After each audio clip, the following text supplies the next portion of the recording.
Good afternoon. Good afternoon. Good afternoon. कुछ दिनों बाद मुलाकात हो रही है आज।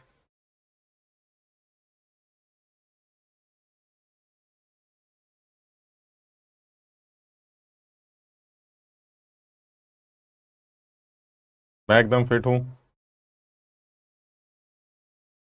वो अभी कराएंगे ओम सर, अभी और आगे का भी कराएंगे। तो अभी उनका जो पोर्शन बचा हुआ है वो करा देंगे, उसको जो भी पोर्शन उसमें बचा हुआ है। मैं एकदम फिट हूँ भाई।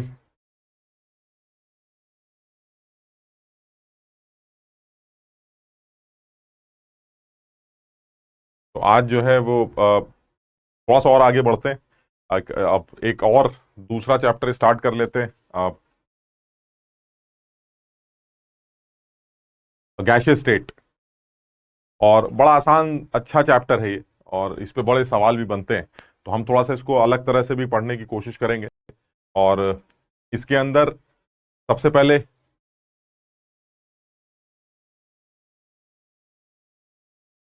जो डीपीपी होगी आज की वो जरूर देखना। ओम सर ने वो डीपीपी बनाई है, और उसमें कुछ अच्छे सवाल डाले गए हैं, तो उसको जरूर एक बार जरूर चेक कर लेना।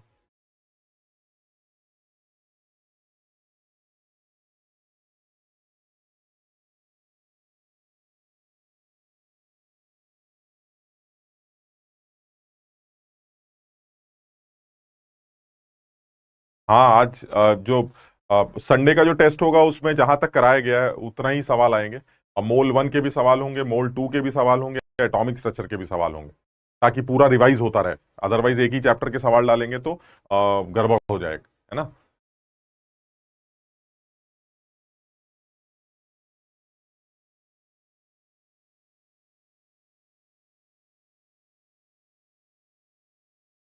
द्रोणा 2 में अभी डिसाइड करेंगे बेटा।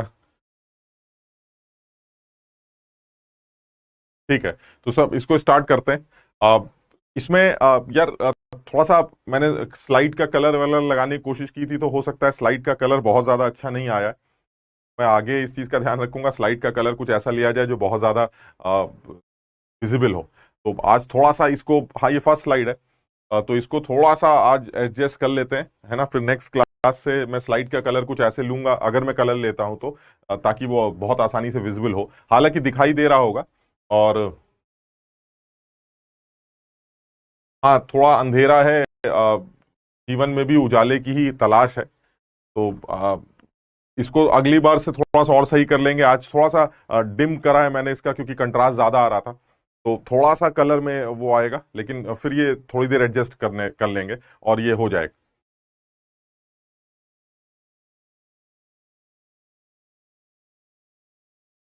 हाँ, मैं आगे से ध्यान रखूंगा, लाइट कलर लूंगा। मैंने आगे की जो स्लाइड्स ली हैं उनमें भी कुछ कलर्स हैं, तो अगर वो लगते हैं वो ठीक कलर होंगे तो उन्हीं को मैं फॉलो कर लूंगा। और मैंने पहली बार ये कलर लेने की कोशिश की है, तो पहली बार कलर स्लाइड लेने की कोशिश की है। तो ये देख लो तुम लोग के लिए कितनी मेहनत की जा रही है। तो अगर कुछ कमी रहेगी तो आगे के स्लाइड्स, आगे के जो डीपीपीज या जो स्लाइड्स बनाऊंगा मैं, पीपीटीज, उसमें थोड़ा सा कोशिश करूंगा कलर थोड़ा सा और विजिबल रहे। ठीक। अच्छा, अब इसमें दिमाग शुरू लगाते हैं थोड़ा सा। देखो, सबसे पहले जो हमें गैसियस स्टेट में करना चाहिए, भाई आप सब लोग जरा, सब लोग एक बार जरा, आप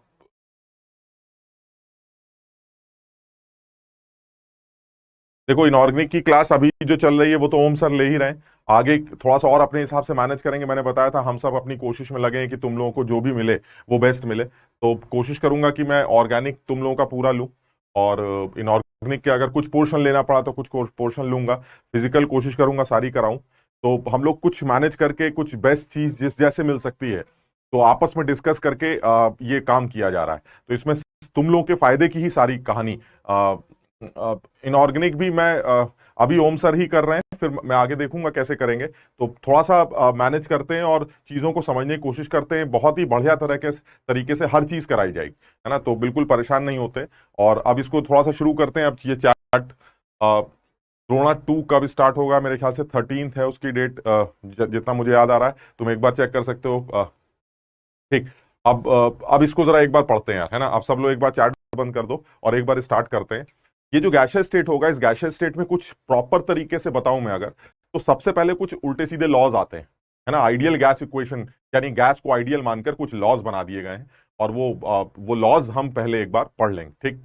फिर जब वो लॉज कर लेंगे, जैसे बॉयल्स लॉ है, चार्ल्स लॉ है, गैली-लॉसाक्स लॉ है, फिर ग्राम्स डिफ्यूजन लॉ है, इस तरह के 4-5-6 लॉज बनाए गए हैं, वो बड़े सीधे सीधे से लॉज हैं, उनको हम कर लेंगे, उनके स्टेटमेंट्स को पहले समझ लेंगे, और उसके बाद फिर उसके एप्लीकेशन पार्ट पर आएंगे। जैसे मैंने कोशिश की है कि मैं सबसे पहले बॉयल्स लॉ के बारे में बात करूंगा, और आइडियल गैस इक्वेशन से रिलेटेड इस बॉयल्स लॉ में कुछ बड़ी सीधी सीधी बातें हैं, वो तुम्हें पता है, जो तुम्हारे सामने लिखी, लेकिन मुझे ऐसा लगता है, जो बहुत ज्यादा अंदर से फीलिंग आती है, और पिछले 2-3 सालों से मैं ये सोच रहा हूं कि ऐसा होना चाहिए कि जेई के पेपर में बॉयल्स लॉ के एप्लीकेशन पर बहुत अच्छे सवाल नहीं पूछे जा रहे हैं।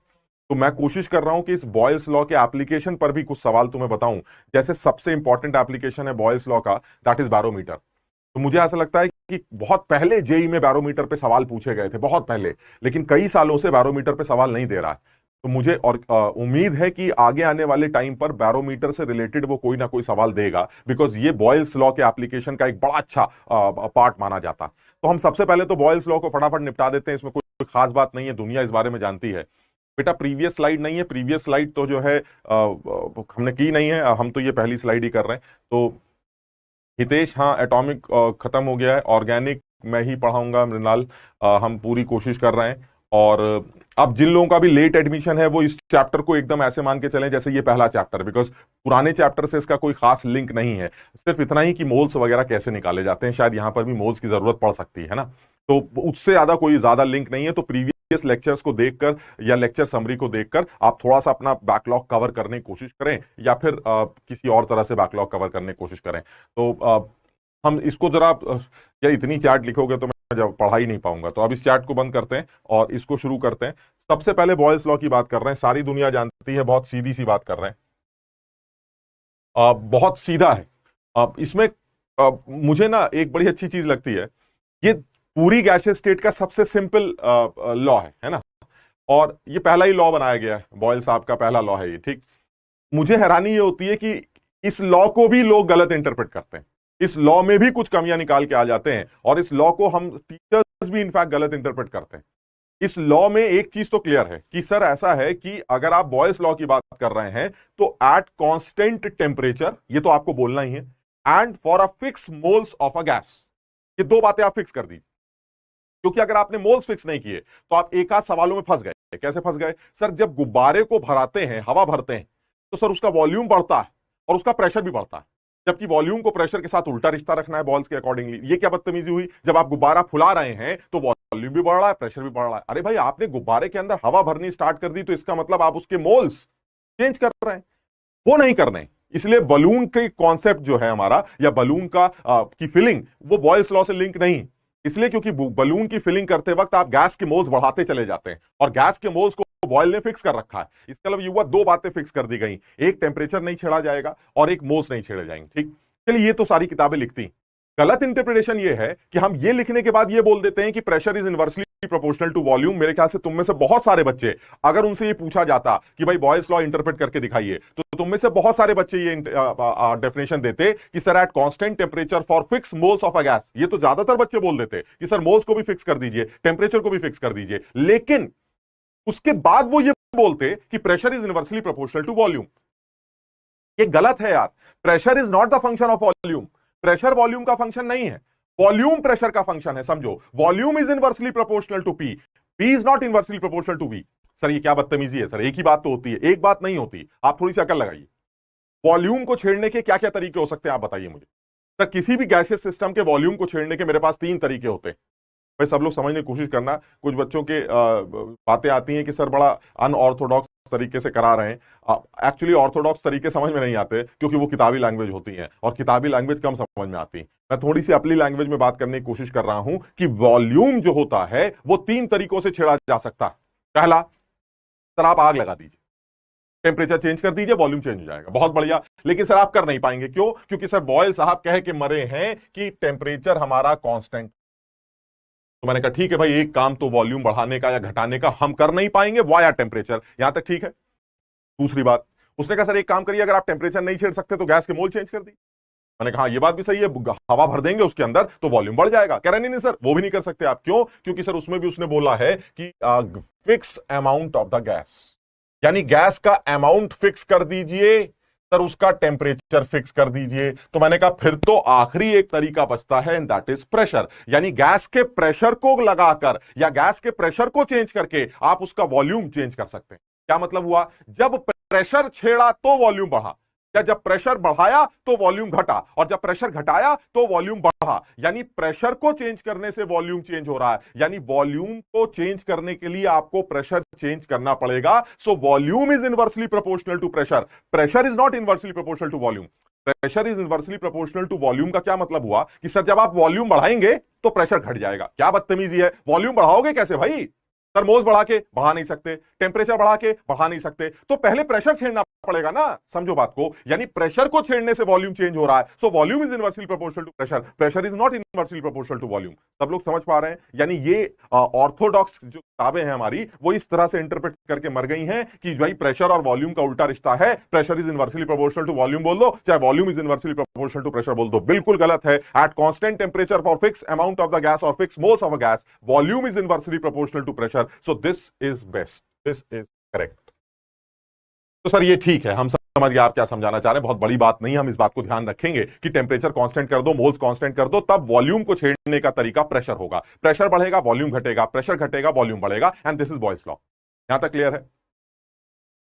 अब तेजस बिल्कुल अभी स्टार्ट हुआ है। ठीक ठीक, अब क्या करें? अब वो ये कह रहा है कि भाई ऐसा है, अगर ये क्लियर हो गया कि volume is inversely proportional to pressure, तो फिर इसका मतलब ये हुआ कि सर जो पीवी है वो कांस्टेंट निकल के आएगा। हाँ बिल्कुल सही बात है, पीवी की वैल्यू कांस्टेंट निकल के आएगी। और अगर पीवी कांस्टेंट है तो सर एक बात और समझ में आती है कि P1 V1 किसी भी सिस्टम के लिए वो P2 V2 के बराबर होना चाहिए, लेकिन कंडीशन फिक्स है सर, मोल्स और टेम्परेचर ये कांस्टेंट होने चाहिए। मोल्स और टेम्परेचर चेंज मत करिएगा तो बॉयल्स लॉ एप्लीकेबल होगा। किसी आइडियल गैस के लिए P1 V1 बराबर P2 का काम चल सकता है। यहां तक क्लियर है? अच्छा, अब वो क्या कह रहा है? कह रहा है सर ठीक है, फिर जल्दी जल्दी 2-3 ग्राफ्स और पढ़ा दीजिए। अब यार क्या है इसमें, कुछ भी नहीं है, तुम अपने हिसाब से 36 ग्राफ बना सकते हो, लॉग वॉग ये वो जो लगाना लगा दो। सीधी सी बात कर रहे हैं कि सर जब आप प्रेशर और वॉल्यूम के बीच में ग्राफ प्लॉट करते हैं तो आइडियल सिस्टम की बात कर रहे हैं, दिस इज आइडियल सिस्टम। यानी अगर मैं आइडियल सिस्टम की बात कर रहा हूं तो एक चीज बिल्कुल साफ समझ में आ रही कि अगर आप प्रेशर और वॉल्यूम के बीच में ग्राफ बनाते हैं तो एक चीज बिल्कुल साफ है, जब प्रेशर बढ़ता जाएगा तो वॉल्यूम घटता जाएगा, उल्टा जब प्रेशर घटाओगे तो वॉल्यूम बढ़ेगा। यानी ये तो कंफर्म है, this is an hyperbola curve because PV is constant. Hyperbola के लिए एक्स-वाई को कांस्टेंट माना जाता है, यानी this is an hyperbola curve. क्या मतलब हुआ कि जैसे जैसे प्रेशर बढ़ता जाएगा वैसे वैसे वॉल्यूम घटता जाएगा। इसका मतलब ये कर्व पक्का ऐसे करके चला जाएगा। But this is ideal nature, ये एक आइडियल नेचर। समझो, अगर ये गैस आइडियल नहीं होती, हम अभी बात तो नहीं करना चाह रहे हैं लेकिन फिर भी एक आइडिया तुम्हारे दिमाग में देना चाह रहा हूं मैं कि अगर ये आइडियल सिचुएशन नहीं होती तो गैस के मॉलिक्यूल्स के बीच में इंटरमॉलिक्यूलर फोर्स ऑफ अट्रैक्शन काम कर रहे होते, और जब उनके मॉलिक्यूल्स के बीच में इंटरमॉलिक्यूलर फोर्स ऑफ अट्रैक्शन काम कर रहे होते तो जैसे जैसे आप प्रेशर बढ़ाते चले जाते वैसे वैसे वो नजदीक आते, और एक टाइम ऐसा होता कि गैस का लिक्विफिकेशन स्टार्ट हो जाता। यानी अगर मैं आइडियल सिचुएशन से हटकर यही पीवी कर्व बनाऊं तो ये पीवी कर्व एक्चुअली जो बनना चाहिए वो ऐसा नहीं बनना चाहिए, because this is ideal situation. अभी मैं इस बारे में बिल्कुल बात नहीं करूंगा कि आइडियल सिचुएशन क्या है, लेकिन क्योंकि तुम लोग को इस चीज का थोड़ा सा आइडिया है कि sir in case of real nature gas के मॉलिक्यूल्स के बीच में कुछ ना कुछ बातचीत होती है, और इस बातचीत की वजह से ही जब आप गैस का प्रेशर बढ़ाते हैं तो एक वक्त ऐसा आता है कि गैस का लिक्विफिकेशन उस पर्टिकुलर टेम्परेचर पर स्टार्ट हो जाता है। यानी अगर आप कोई कर्व, रियल कर्व के बारे में बात करें तो जो रियल कर्व होगा गैस का पी कर्व, वो ऐसा नहीं बनेगा सर। क्यों? क्योंकि ऐसे में तो ऐसा लग रहा है कि आप प्रेशर बढ़ाते जा रहे हैं, वॉल्यूम घटता जा रहा है, प्रेशर बढ़ाते जा रहे हैं, वॉल्यूम घटता जा रहा है, प्रेशर बढ़ाते जा रहे हैं, वॉल्यूम घटता जा रहा है, और सर एक टाइम ऐसा आएगा जब प्रेशर इनफाइनाइट हो जाएगा तो वॉल्यूम जीरो हो जाएगा। अरे भाई वॉल्यूम जीरो कैसे हो सकता है? रियल गैसेस के मॉलिक्यूल्स का कुछ वॉल्यूम होता है, जीरो तो हो ही नहीं सकता कभी। इसका मतलब ये हुआ अगर आप आइडियल नेचर की जगह रियल नेचर की बात करते तो एक फर्क आता। क्या? जैसे जैसे प्रेशर बढ़ता जाएगा वॉल्यूम कम होता जाएगा। बहुत बढ़िया सर, लेकिन एक पॉइंट ऐसा आएगा सर जब गैस का लिक्विफिकेशन स्टार्ट हो जाएगा, और जब गैस का लिक्विफिकेशन स्टार्ट होगा तो ये कर्व कुछ ऐसा देखने को मिलेगा। समझो बात। यानी मैं ये कहना चाह रहा हूं कि जो रियल कर्व है वो पीवी कर्व ऐसा दिखना चाहिए, लेकिन जो आइडियल कर्व है वो कर्व ऐसा दिखता है। रियल कर्व ऐसा इसलिए दिखता है बिकॉज यहां तो गैस का सिस्टम चला, फिर लिक्विफिकेशन हो गया, यानी प्रेशर के बढ़ाने से वॉल्यूम में कोई खास अंतर नहीं आ रहा है, क्योंकि लिक्विड का प्रेशर बढ़ाने से वॉल्यूम चेंज ना के बराबर होता है। और सर जब सारा का सारा लिक्विड बन गया तो आप उसके ऊपर चढ़ भी जाएंगे तो भी वॉल्यूम में चेंज नहीं आएगा। देखिए प्रेशर बढ़ता जा रहा है लेकिन वॉल्यूम में कोई चेंज नहीं आ रहा है, and this is my real curve. यानी कभी हमसे सवाल में सिर्फ यह पूछ ले कि एक गैस जो हमारी दुनिया में एग्जिस्ट करती है उस गैस के लिए पीवी कर्व बनाओ, तो this is a wrong state curve. Why? Because this is ideal curve, और दुनिया में एग्जिस्ट करने वाली कोई भी गैस आइडियल नहीं है। इसका मतलब उसके लिए जो पीवी कर्व है वो कुछ ऐसा बनना चाहिए जिसमें इस पॉइंट तक तो वो गैस है, इस पॉइंट पर वो गैस प्लस लिक्विड है, और इस पॉइंट पर वो सिर्फ लिक्विड। इसको समझने की कोशिश करो क्या समझाना चाह रहे हैं। हालांकि इस बारे में हम बाद में बात करेंगे जब हम लिक्विफिकेशन या लिक्विफैक्शन करेंगे किसी भी गैस का, लेकिन अभी के लिए तुम्हारे दिमाग में एक पिक्चर क्लियर करना चाह रहा हूं कि आइडियल नेचर का कुछ मतलब, आइडियल नेचर का मतलब है कि कुछ नहीं है, गैस वैस कुछ नहीं, कोई मॉलिक्यूल नहीं, कोई वॉल्यूम नहीं, कुछ नहीं, कोई अट्रैक्शन नहीं, बस गैस है, बस एक कुछ है। अब उस कुछ है के लिए क्या बोला गया है कि जैसे जैसे प्रेशर बढ़ेगा वॉल्यूम घटता जाएगा, और एक टाइम ऐसा आएगा जब प्रेशर इंफिनिटी पहुंचेगा तो उसका वॉल्यूम लगभग जीरो होगा, and that is Boyle's law for an ideal gas. सब लोग समझ पा रहे हैं इसको? देखो फिर वही नीलांद्री, हम आइडियल गैस और रियल गैस के बारे में डिस्कशन नहीं कर रहे हैं। मैंने पहले बोला मुझको हर बार पता लगता है कि तुम्हारे साथ कुछ डिस्कस करते ही तुम लोग कंफ्यूज हो जाते हो। मैं तुम्हारे साथ कुछ डिस्कस नहीं कर रहा हूं, मैं सिर्फ तुम्हें एक इंफॉर्मेशन दे रहा हूं कि आइडियल सिस्टम के केस में प्रेशर बढ़ाने से वॉल्यूम घटता जाएगा और एक टाइम ऐसा आएगा कि वॉल्यूम जीरो हो जाएगा, क्योंकि आइडियल गैस के मॉलिक्यूलर वॉल्यूम को नेग्लिजिबल कंसीडर किया जाता है। लेकिन जब रियल सिचुएशन की बात आती है तो प्रेशर बढ़ाने से वॉल्यूम गैस का गिरता है। ये तो लॉजिकल है ना यार, प्रेशर बढ़ाओगे तो वॉल्यूम गिरेगा, लेकिन एक पॉइंट ऐसा आ जाएगा जब वो गैस कहेगी क्या कर रहे हो भाई, कितना प्रेशर लगाओगे, अब हम लिक्विफाई होना स्टार्ट हो रहे हैं, यानी इस पॉइंट पर गैस का लिक्विफिकेशन स्टार्ट हो जाएगा, और लिक्विफिकेशन स्टार्ट होते ही गैस लिक्विड में कन्वर्ट होती जाएगी होती जाएगी होती जाएगी, और एक टाइम ऐसा आएगा जब वो सारी लिक्विड बन जाएगी तो आप चाहे जितना प्रेशर लगा दीजिए उसके वॉल्यूम में कोई भी चेंज नजर नहीं आने वाला। सब लोग इस बात को समझ पा रहे हैं? ठीक, लेकिन अभी बिल्कुल दिमाग से रियल नेचर निकालो। हम वैंडरवॉल करेक्शंस या रियल नेचर को बहुत इत्मीनान से और बहुत खूबसूरती से डिस्कस करेंगे। अभी सीधी सीधी बात कर रहे हैं, प्रेशर और वॉल्यूम डायरेक्टली प्रोपोर्शनल नहीं है। इस बार वॉल्यूम छेड़ने के लिए प्रेशर काम में आएगा, वॉल्यूम प्रेशर के साथ उल्टा रिश्ता रखता है, and PV is constant at constant temperature and for fix moles of the gas. इस तरह से अगर आप कर्व बनाते हैं, जैसे आपने पहला, ये this is my PV curve, ठीक। अब अगर मैं अलग अलग टेम्परेचर्स की बात करूं, अगर अलग अलग टेम्परेचर्स पर पीवी कर्व बनाया जाए तो ये 3 कर्व बना लिए मैंने, ठीक। अब तुम खुद अकल लगाओ कि कौन सा टेम्परेचर ज्यादा है कौन सा कम है। अरे सर बड़ा क्लियर है, जो बाहर वाला कर्व होगा वो सबसे ज्यादा टेम्परेचर पर होगा, और जो अंदर वाला कर्व होगा वो सबसे छोटे वाले टेम्परेचर पर होगा। यानी अगर आप 200 केल्विन पे टेम्परेचर कर्व बनाते हैं तो ये बनेगा, अगर आपने उसी गैस का टेम्परेचर बढ़ा दिया तो कर्व बढ़ जाएगा, उसी टेम्परेचर पे कर्व बढ़ा दिया। उसका रीजन है जैसे जैसे टेम्परेचर बढ़ता जाएगा तो एक पर्टिकुलर प्रेशर पर गैस का वॉल्यूम भी तो इंक्रीज कर जाएगा। ये देखिए पहले ये वॉल्यूम था, ज्यादा टेम्परेचर होगा तो गैस का वॉल्यूम ज्यादा होगा, और ज्यादा टेम्परेचर होगा तो गैस का वॉल्यूम और ज्यादा होगा। यानी जैसे जैसे टेम्परेचर बढ़ाएंगे एक पर्टिकुलर प्रेशर पर गैस का वॉल्यूम बढ़ जाएगा, जिसकी वजह से कर्व आगे की तरफ शिफ्ट होता चला जाएगा। यानी जैसे जैसे टेम्परेचर बढ़ेगा यही पीवी कर्व बनेगा हाइपरबोला जैसा, लेकिन उसका वो कर्व आगे की तरफ शिफ्ट होता चला जाएगा। तीसरी बात, सर अगर पीवी और टी के बीच में, पीवी और वी के बीच में कर्व बनाया जाए तब क्या होगा? अरे सर इसमें तो बात ही खत्म हो गई, सर पीवी तो कांस्टेंट है। इसका मतलब ये हुआ आपको जो करना है कर लीजिए, पीवी हमेशा कांस्टेंट रहेगा। किसी भी केस में पीवी की वैल्यू एट कांस्टेंट टेम्परेचर वो फिक्स निकल के आने वाली है, यानी पीवी हमारा हमेशा फिक्स रहेगा, ठीक। चौथा कर्व जो बनाया वो क्या है? वो कह रहे हैं कि भाई ऐसा है, अगर मैं पी और 1/v के बीच में कर्व बनाता तो क्या होता? पी और 1/v के बीच में, हाँ अर्नव ग्रीन कलर में समझ रहा हूं, थोड़ा सा आज एडजस्ट करना पड़ेगा। अब कलर चेंज नहीं कर सकता मैं इसका, तो अगली क्लास से मैं ग्रीन कलर को अवॉइड करूंगा। मतलब मेरे लैपटॉप पे वो कलर किसी और तरह का दिख रहा था, लेकिन स्लाइड लगाने के बाद यहाँ पर वो कलर कुछ ज्यादा भड़कीला सा नजर आ रहा है, तो मैं अगली बार और डल कलर यूज करूंगा। तो आज के लिए थोड़ा सा माफ कर दो, और आगे के लिए हम ध्यान रखेंगे, ठीक। अच्छा, अब अगर P और 1/v का कर्व खींचा जाए तो क्या होगा? अगर आप P और 1/v का कर्व खींचते हैं तो सर P और 1/v के कर्व में तो एक चीज समझ में आती है कि P और 1/v के कर्व जो होगा वो तो एक स्ट्रेट लाइन होगी।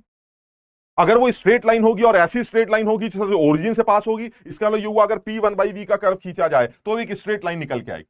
काम की बात ये नहीं है, काम की बात ये है कि आपको ये बताना है कि सर ये T1 T2 T3 में बड़ा कौन सा है और छोटा कौन सा है। फिर वही वाली बात है, एक पर्टिकुलर प्रेशर पर एक लाइन खींच दीजिए। कैसी आप एक लाइन खींचेंगे? अब आप सोचिए जरा, एक पर्टिकुलर प्रेशर पर जो वॉल्यूम है मेरा, देखिए आप एक फिक्स प्रेशर पर जो वैल्यू निकल के आती है उसमें सबसे ज्यादा जो 1/v की वैल्यू निकल के आ रही, वो 1/v की वैल्यू सबसे ज्यादा यहां निकल के आ रही। यानी वॉल्यूम जो सबसे छोटा होगा वो ये वाला होगा। ये 1/v है ना, तो 1/v अगर छोटा है तो वॉल्यूम बड़ा है, और अगर 1/v बड़ा है तो वॉल्यूम छोटा है। तो इसका मतलब ये हुआ जो 1/v है वो सबसे बड़ा यहां निकल के आता है, यानी इस पर्टिकुलर प्रेशर पर, एक पर्टिकुलर T1 टेम्परेचर पर गैस का वॉल्यूम सबसे कम यहां है। इसका मतलब ये टेम्परेचर भी सबसे कम ही होना चाहिए। सो सबसे बड़ा टेम्परेचर होगा T3, उसके बाद T2 और उसके बाद T1। समझो, ये जो कर्व्स आपने खींचे हैं एट कांस्टेंट टेम्परेचर, जिनको आप पीवी कर्व बोलते हैं, इनको आइसोथर्म्स कहा जाता है। आइसो मतलब सेम और थर्म मतलब टेम्परेचर, यानी ये सेम टेम्परेचर कर्व है, यानी ये पूरा का पूरा एक कर्व एक पर्टिकुलर टेम्परेचर पे खींचा गया है, ये दूसरा कर्व एक पर्टिकुलर टेम्परेचर पे खींचा गया है, और ये तीसरा कर्व भी एक पर्टिकुलर टेम्परेचर पर खींचा गया। यानी कहने का मतलब ये हुआ कि बहुत सीधी सी बात है, बहुत सीधी सी बात है। अगर मैं एक अलग से बनाऊं इसको,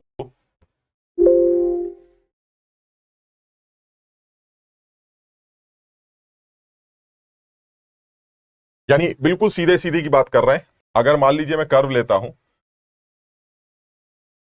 पी और वी का, तो एक चीज बिल्कुल क्लियर है सर, ये एक हाइपरबोला जैसा कर्व बनेगा। एक पर्टिकुलर टेम्परेचर पर टेम्परेचर बढ़ाएंगे कर्व चेंज हो जाएगा, टेम्परेचर बढ़ाएंगे कर्व चेंज हो जाएगा।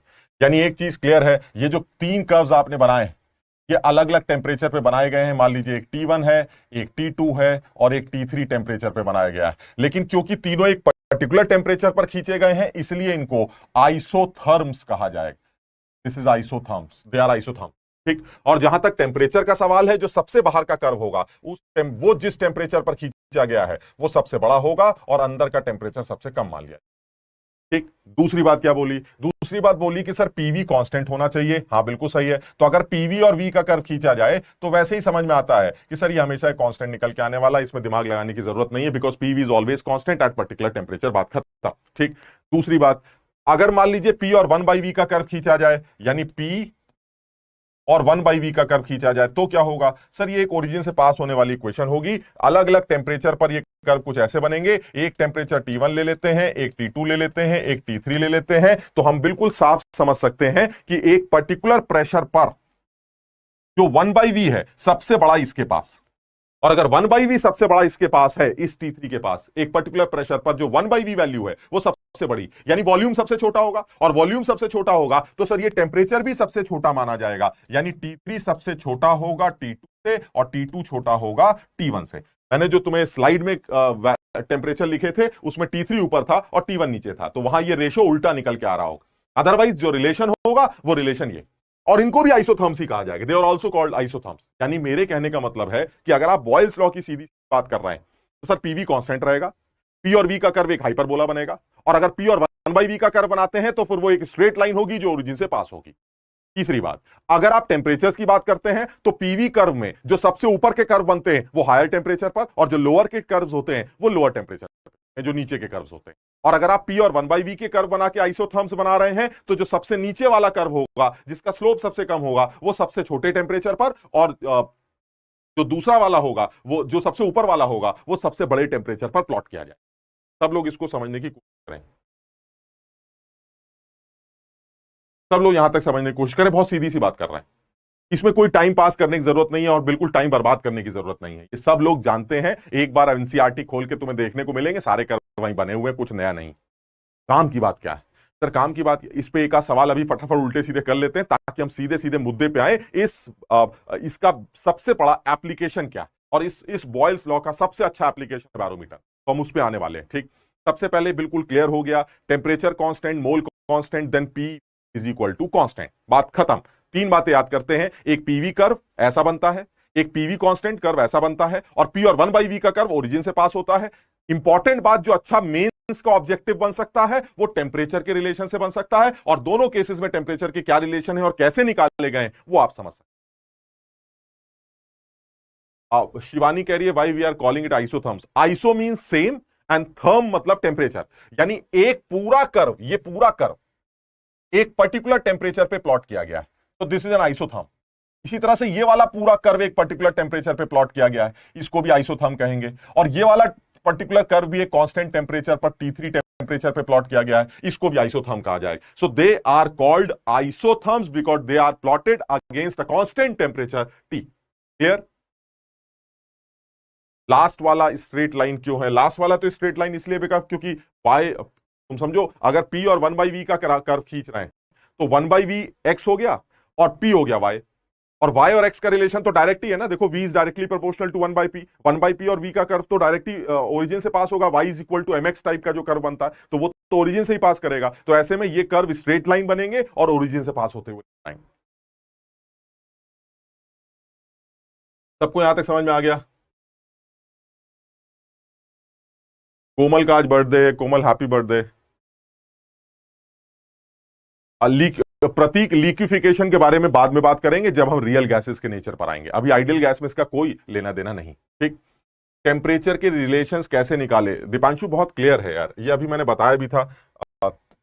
इसको समझो, जैसे मान लीजिए यहां पर टेम्परेचर के रिलेशन निकालने हैं तो कैसे निकालेंगे? एक पर्टिकुलर प्रेशर पर आपने एक लाइन खींच दी। ठीक, अब आप ये बताइए, इस प्रेशर पर मान लीजिए प्रेशर 2 एटीएम, कुछ भी ले लेते हैं, ये 2 एटीएम, तो 2 एटीएम पर एक गैस है जो T1 टेम्परेचर पर है लेकिन उसका वॉल्यूम ये। वही गैस जब T2 टेम्परेचर पर आई तो उसका वॉल्यूम ये है, और वही गैस जब T3 टेम्परेचर पर आई तो वॉल्यूम ये है। Pressure constant. आप ये बताइए कि सबसे ज्यादा वॉल्यूम कहां है? सर सबसे ज्यादा गैस का वॉल्यूम यहां पर है, ये वॉल्यूम है ना, तो सबसे ज्यादा गैस का वॉल्यूम यहां है। प्रेशर कांस्टेंट है, वॉल्यूम सबसे ज्यादा है, तो इसका मतलब टेम्परेचर भी सबसे ज्यादा होगा ना। तो इसका मतलब ये हुआ T3 सबसे बड़ा हो गया और T1 सबसे छोटा हो गया। यहां पर उल्टा है क्योंकि 1/v का कर्व है, तो यहां पर वॉल्यूम सबसे 1/v सबसे बड़ा है। 1/v सबसे बड़ा है तो वॉल्यूम सबसे छोटा है, और अगर वॉल्यूम सबसे छोटा है तो T3 सबसे छोटा है। यानी यहां पर T3 सबसे छोटा है, यहां पर T3 सबसे बड़ा है। वो डिपेंड करता है आपने किस तरह से कर्व बनाए। समझ में आया? पूजा टेस्ट का सिलेबस वही होगा जो कल तक लास्ट क्लास तक सर ने पढ़ा रखा है। आज गैशियस स्टेट टेस्ट में नहीं डाला जाए। आदर्श हैप्पी बर्थडे बेटा। ठीक है, यहां तक समझ में आ गया? अब यार जल्दी लिख करो, हम काम की बात पे आना चाह रहे हैं। तुम समझ रहे हो, हम पीवी पीवी करते रह जाएंगे फिर आज की क्लास खत्म हो जाएगी। तुम लोग के साथ दिक्कत बहुत होती है यार। कल से समझ सुन लो सब लोग, जो भी मेरी क्लासेस लगेंगी वो तुम्हें पहले शेड्यूल मिल जाएगा। कल से मेरी क्लास से पहले एनसीईआरटी से जो पढ़ के आना है पढ़ के आना।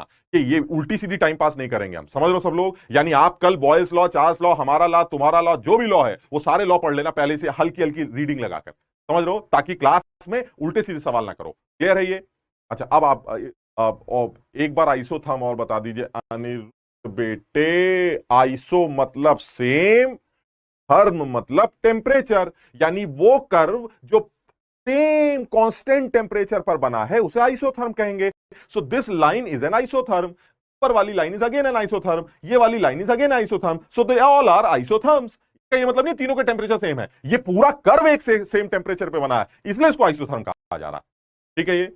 ठीक, अब आगे बढ़ते हैं, थोड़ा सा और आगे बढ़ते हैं। अब काम की बात, इस पे एक सवाल निपटाते हैं उल्टे सीधे और उसको खत्म करते हैं। जल्दी से बताओ यार, 1 सेकंड लगाओ, इसमें बिल्कुल टाइम मत लगाना और मुझसे पूछना भी मत कि सवाल ये कैसे किया गया। एक गैस 1 एटीएम पर है, उसका कुछ वॉल्यूम है, अगर उसके वॉल्यूम को चौथाई करेंगे तो प्रेशर को ओहो बताइए, हद हो गई। यानी कांस्टेंट टेम्परेचर पर हम, इसमें टेम्परेचर कांस्टेंट है, इस बात को समझना। यानी अगर टेम्परेचर कांस्टेंट है, यहां मेंशन भी कर लेते हैं,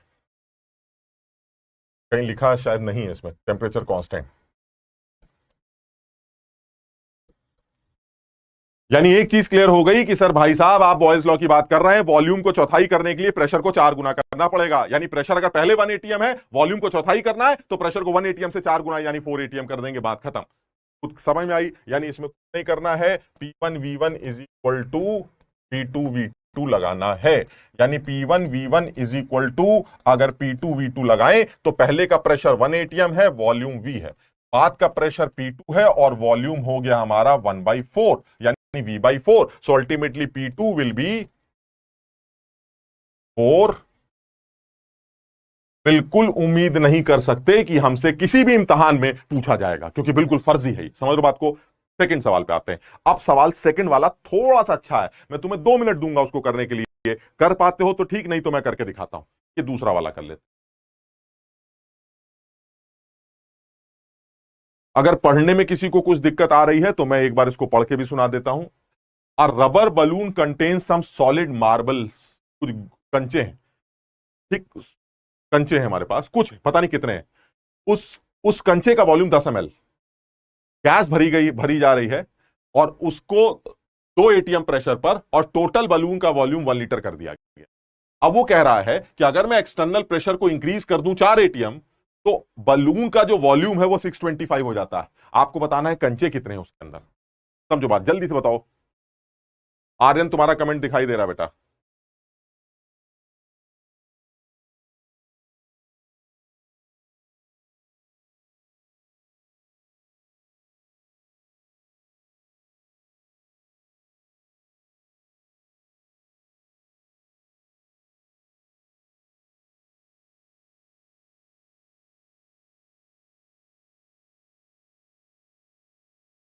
आर्यन कह रहा है ये वाला कलर अच्छा है। अच्छा ठीक है।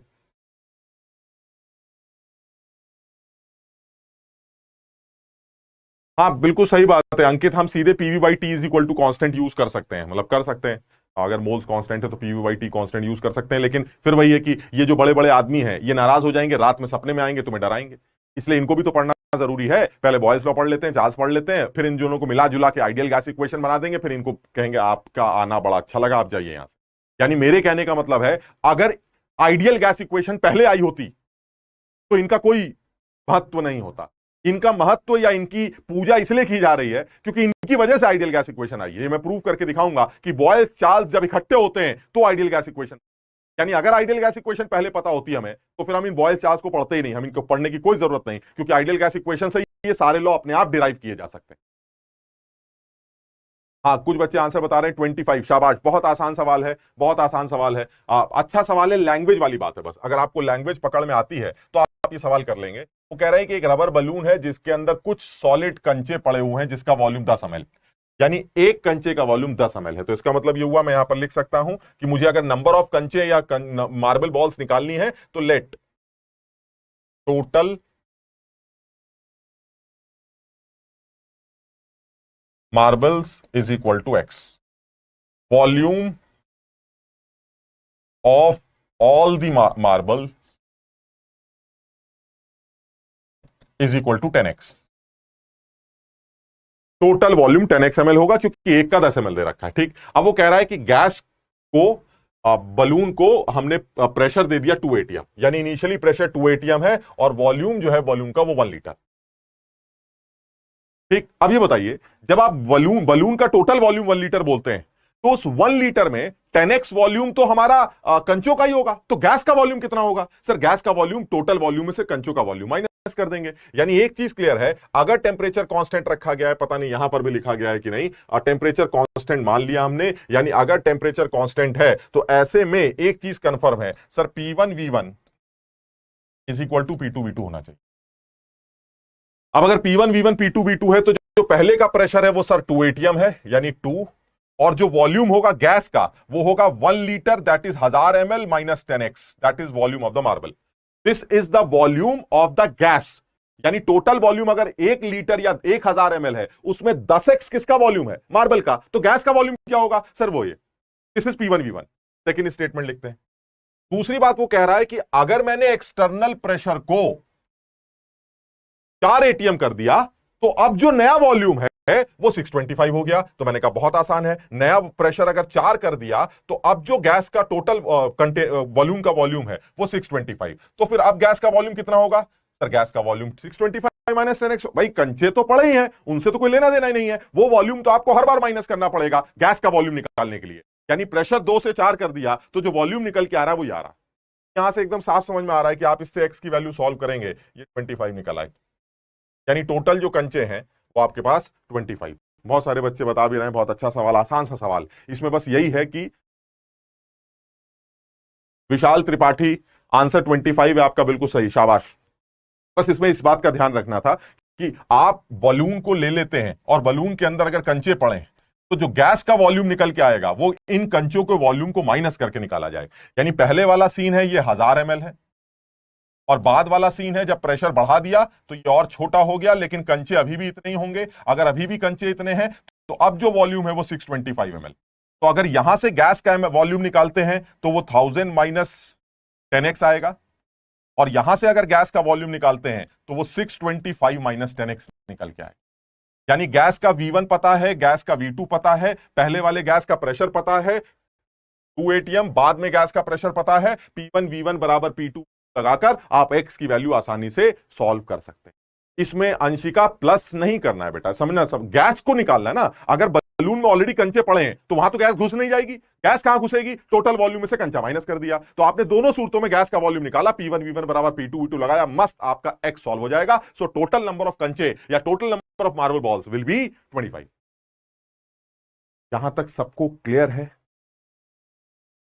सबका चैट शो हो रहा है, काम की बातें करो सब लोग, सब लोगों को यहां तक चीज क्लियर है? आगे बढ़े अब। हाँ पूर्वी सही कह रही है, सब लोग सही आंसर बता रहे हैं। चंद्रकांत ठीक है, प्रेरणा 25 बॉल बिल्कुल सही है।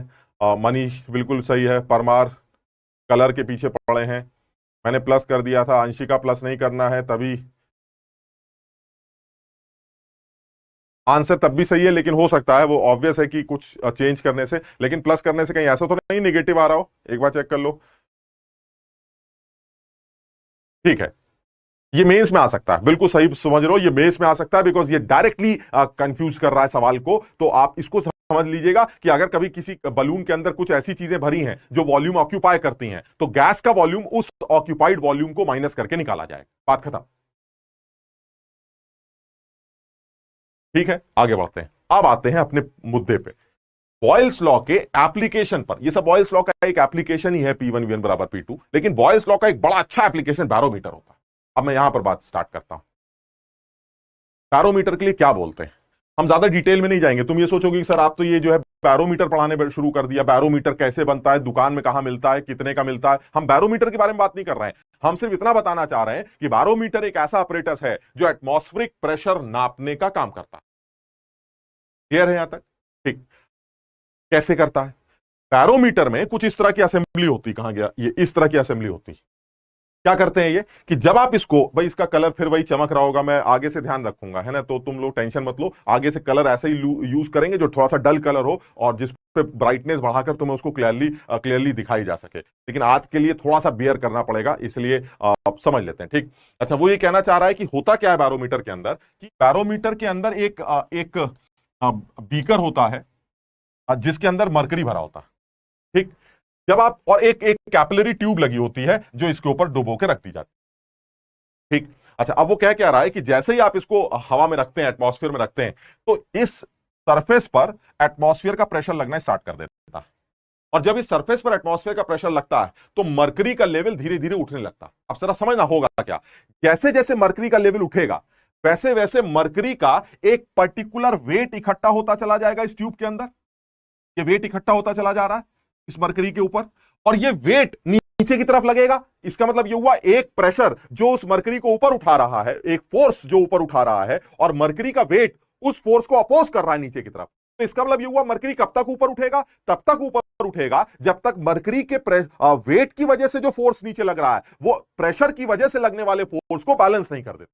समझने की कोशिश करना, यानी मैं ये बताना चाह रहा हूं कि अगर मैं इस बैरोमीटर का एक फ्री बॉडी डायग्राम बनाऊं, फ्री बॉडी डायग्राम मतलब अगर मैं इस मरकरी लेवल का एक फ्री बॉडी डायग्राम बनाऊं तो वो कैसा नजर आएगा? सर जब आप इसका फ्री बॉडी डायग्राम बनाएंगे तो बहुत आसान दिखता है। इसका फ्री बॉडी डायग्राम मुझे कुछ ऐसा दिखाई देता है, दिस इज मरकरी लेवल, इस ट्यूब का मरकरी लेवल है ये, जिसका सेंटर ऑफ मास से एक फोर्स नीचे की तरफ लगेगा जो mg होगा, और एक फोर्स इस सेंटर ऑफ मास पे ऊपर की तरफ लग रहा होगा जो कि P ATM, ये तो प्रेशर है, into orifice area, into cross sectional area. Assume कर लेते हैं कि इसका क्रॉस सेक्शनल एरिया जो है वो A। समझो बात, यानी कहने का मतलब ये हुआ, अगर मैं आइडियल बैरोमीटर की बात कर रहा हूं, सर ये आइडियल की क्या बला होती है? आइडियल बैरोमीटर किसे कहते हैं? आइडियल बैरोमीटर एक ऐसा बैरोमीटर होता है जिसमें इस जगह पर, ये जो ऊपर का हिस्सा है हमारा, इस जगह पर वैक्यूम हो, यहां पर वैक्यूम, यानी यहां पर गैस नहीं होनी चाहिए, ये एक वैक्यूम। इसका क्या मतलब हुआ? सर अगर ये वैक्यूम है तो एक्चुअली दो ही फोर्सेस हैं जो एक दूसरे को बैलेंस कर रहे हैं। एक, मरकरी उठते उठते उठते उसका वेट बढ़ता जाएगा और वो P ATM इंटू A को बैलेंस करने की कोशिश करेगा, because this is constant, this force is constant, इसमें कोई शक नहीं है। ये जो फोर्स है मेरा, ये फोर्स कांस्टेंट है क्योंकि एटमॉस्फेरिक प्रेशर कांस्टेंट है, और अगर एटमॉस्फेरिक प्रेशर कांस्टेंट है तो सर ये कांस्टेंट होगा। इसको मैनेज करने के लिए मरकरी ऊपर उठता जाएगा और एक टाइम ऐसा आएगा कि मरकरी का वेट इतना आ जाएगा कि वो इस ऊपर की तरफ लगने वाले फोर्स को बैलेंस कर लेगा। तब फिजिक्स के बच्चे हो, तुम इस बात को समझते हो। ठीक, अच्छा, अब क्या कह रहा है वो कह रहा है कि अगर ये आइडियल बैरोमीटर है तो इसका मतलब ये हुआ कि जो P ATM इंटू A होगा वो mg के बराबर होना चाहिए। हाँ बिल्कुल सही है, यानी मरकरी तब तक ऊपर उठेगा जब तक उसका फोर्स जो नीचे की तरफ वेट का लग रहा है वो ऊपर वाले P ATM इंटू A को बैलेंस ना कर ले। ठीक, अच्छा, इसी में थोड़ा सा चेंज कर लेते हैं, जो P ATM इंटू A होगा आप उसको A H रो G भी लिख सकते हैं, क्योंकि मास होता है वॉल्यूम इंटू डेंसिटी, वॉल्यूम होता है area into height, so this will be the height of mercury level. ठीक, into rho which is the density of this mercury into G। इससे A और A कैंसिल होगा और जो P ATM की value आएगी वो H रो G से कैलकुलेट कर ली जाएगी। हमारे मतलब कि ये सब बातें ज्यादा नहीं, हम ज्यादा डिटेल में नहीं जा रहे हैं कि एटमॉस्फेरिक प्रेशर आपने निकाल कैसे लिया। ठीक है, हमने सीधे सीधे इन दोनों फोर्सेस को आपस में बैलेंस किया और एटमॉस्फेरिक प्रेशर एच से इक्वेट कर दिया। अब सर एटमॉस्फेरिक प्रेशर निकालेंगे कैसे? बड़ा आसान है, आप बैरोमीटर को लेके खड़े हो जाइए, हाइट आपको पता चल जाएगी। हाँ सर पता चल जाएगी, जो भी मर्करी लेवल की हाइट है उस हाइट को यहां यूज कर लीजिएगा, मर्करी की डेंसिटी डाल दीजिएगा, ग्रेविटी रख दीजिएगा, आपको एटमॉस्फेरिक प्रेशर मिल जाएगा, खत्म हो गई बात। सर पता नहीं क्या हुआ, हम घूमते घूमते जो है सी लेवल पे जाके खड़े हो गए। जब हम सी लेवल पे खड़े हुए तो पता यह चला कि मर्करी लेवल की जो हाइट है वो 76 सेंटीमीटर आ रही। अब जरा समझना सब लोग इस बात को, यानी वो ये कहना चाह रहा है कि जब आप सी लेवल पर होते हैं तो मर्करी लेवल की जो हाइट होती है वो 76 सेंटीमीटर आती। और बनाने वालों ने यह बताया है कि सी लेवल पर एटमॉस्फेरिक प्रेशर को 1 एटीएम माना जाता है। क्या मतलब हो इस बात का कि 76 सेंटीमीटर मर्करी की हाइट इनडायरेक्टली 1 एटीएम प्रेशर को डिनोट करती। समझना जरा बात को, यानी मैं ये कहना चाह रहा हूं कि at sea level pressure of atmosphere ये 1 एटीएम माना जाता है। हाइट मर्करी की उस टाइम पर 76 सेंटीमीटर होती। अब देखो यहां से अगर मैं एक इक्वेशन निकालना चाहूं कि जो 1 एटीएम है that is pressure which will be equal to H rho G, H की वैल्यू होगी 0.76 मीटर, मर्करी की जो डेंसिटी है वो 13.6 इंटू 10⁻³ kg पर मीटर क्यूब होगी, और जो ग्रेविटी है वो तुम सब जानते हो 9.8 मीटर पर सेकंड स्क्वायर होगी। ये सारी वैल्यूज एसआई में निकल के आती हैं, और इससे जो हमारा प्रेशर निकल के आता है वो न्यूटन पर मीटर स्क्वायर, जिसको पास्कल्स भी कह सकते हैं। So this is 1.013 into 10⁵ pascals. यानी मैं ये बताना चाह रहा हूं कि एटमॉस्फेरिक प्रेशर की एसआई यूनिट ऑलमोस्ट 10⁵ पास्कल या 10⁵ न्यूटन पर मीटर स्क्वायर होती है। 1 एटीएम का मतलब 10⁵ पास्कल्स या 10⁵ न्यूटन पर metre square, and this is SI unit of pressure. Pressure क्यों? क्योंकि सर आपने डेंसिटी केजी पर मीटर क्यूब में रखी है, एसआई यूनिट। सर आपने हाइट मीटर में रखी है, और ग्रेविटी तो आपने एसआई यूनिट में रखी है। यानी जब सब कुछ एसआई यूनिट में रखेंगे तो यही 1 एटीएम प्रेशर एसआई यूनिट में कितना डिफाइन किया जाएगा? 10⁵ न्यूटन पर मीटर स्क्वायर ऑलमोस्ट, और 10⁵ पास्कल। यहां तक क्लियर है? लेकिन सर मुझे एक बात समझ में नहीं आ रही, सर इसमें जो है बॉयल कहां आ रहा है? बॉयल्स लॉ क्या है? कोई बॉयल्स लॉ नहीं, अभी कोई बॉयल्स लॉ नहीं। अभी हम बिल्कुल सीधी सीधी बात कर रहे हैं कि सर ऐसा है, अगर आपने बैरोमीटर की बात की है तो बैरोमीटर एक ऐसा अपरेटस है जो किसी भी जगह का प्रेशर नापने का काम करता है, एटमॉस्फेरिक प्रेशर नापने का काम करता है। कैसे? सर जैसे आप बैरोमीटर को किसी एटमॉस्फेयर में रखते हैं तो उसके ऊपर एक फोर्स लगता है जो मर्करी को ऊपर उठाता है। जब मर्करी ऊपर उठने लगता है तो उसका एक फोर्स मास उसके वेट का वो नीचे लगने लगता है, और एक टाइम ऐसा आता है कि मर्करी का लेवल उठना बंद कर देता है। क्यों बंद कर देता है? क्योंकि सर वो वेट उस फोर्स को बैलेंस कर लेता है। तो जिस टाइम पर वो दोनों बैलेंस हो गए उस टाइम पर ये इक्वेशन काम आती है। अब सी लेवल पर पी एटीएम को 1 माना जाता है, और सी लेवल पर मर्करी लेवल की हाइट 76 होती है। तो मैंने इस चीज को यूज करके 1 एटीएम की वैल्यू पास्कल्स में या न्यूटन पर मीटर स्क्वायर में निकाल के याद कर ली। यहां तक क्लियर है? हाँ, इसमें कोई बॉयल्स लॉ यूज नहीं हो रहा है, इसमें सिंपल फिजिक्स यूज हो रही है। बिल्कुल सही। अब जरा इस बात को समझना, सर ये बैरोमीटर आइडियल बैरोमीटर, ठीक, यहां से एक बात और समझ में आती, 76 सेंटीमीटर अगर मर्करी लेवल की हाइट है तो इसका मतलब तुम 1 एटीएम पर खड़े हो। इस बात का बिल्कुल ध्यान रखना। यानी ये सब बातें इंपॉर्टेंट नहीं है। हम केमिस्ट्री की अगर बात करें तो हमारे लिए जो इंपॉर्टेंट है वो ये है कि 76 सेंटीमीटर का एक मतलब है 76 centimetre of Hg. That means if the mercury level height is 76 centimeter, then it is indirectly equal to 1 atm pressure. समझो बात। यानी अगर आपसे कह दिया जाए कि मैं एक ऐसी दुनिया में खड़ा हूं जहां पर प्रेशर 50 सेंटीमीटर ऑफ Hg है, तो आप बता सकते हैं कि एटमॉस्फेरिक प्रेशर कितना है। मैं यूनिटरी मेथड लगाऊंगा कि अगर 76 होता तो प्रेशर 1 होता, क्योंकि आज 50 है तो प्रेशर कितने एटीएम होगा यह कैलकुलेट किया जाता। यानी एक बात बिल्कुल याद कर लेते हैं, आइडियल सिचुएशन ये कहती है कि 76 सेंटीमीटर मर्करी तभी उठता है जब एटमॉस्फेरिक का प्रेशर 1 एटीएम हो। यहां तक क्लियर है? अगर मर्करी ऊपर नीचे हो रहा है तो आप accordingly atmospheric pressure unitary method लगाकर कैलकुलेट कर सकते हैं। यहां तक ठीक है?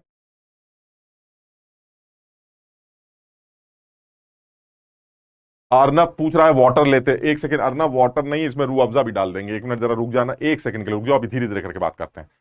अब दो बातें आती हैं।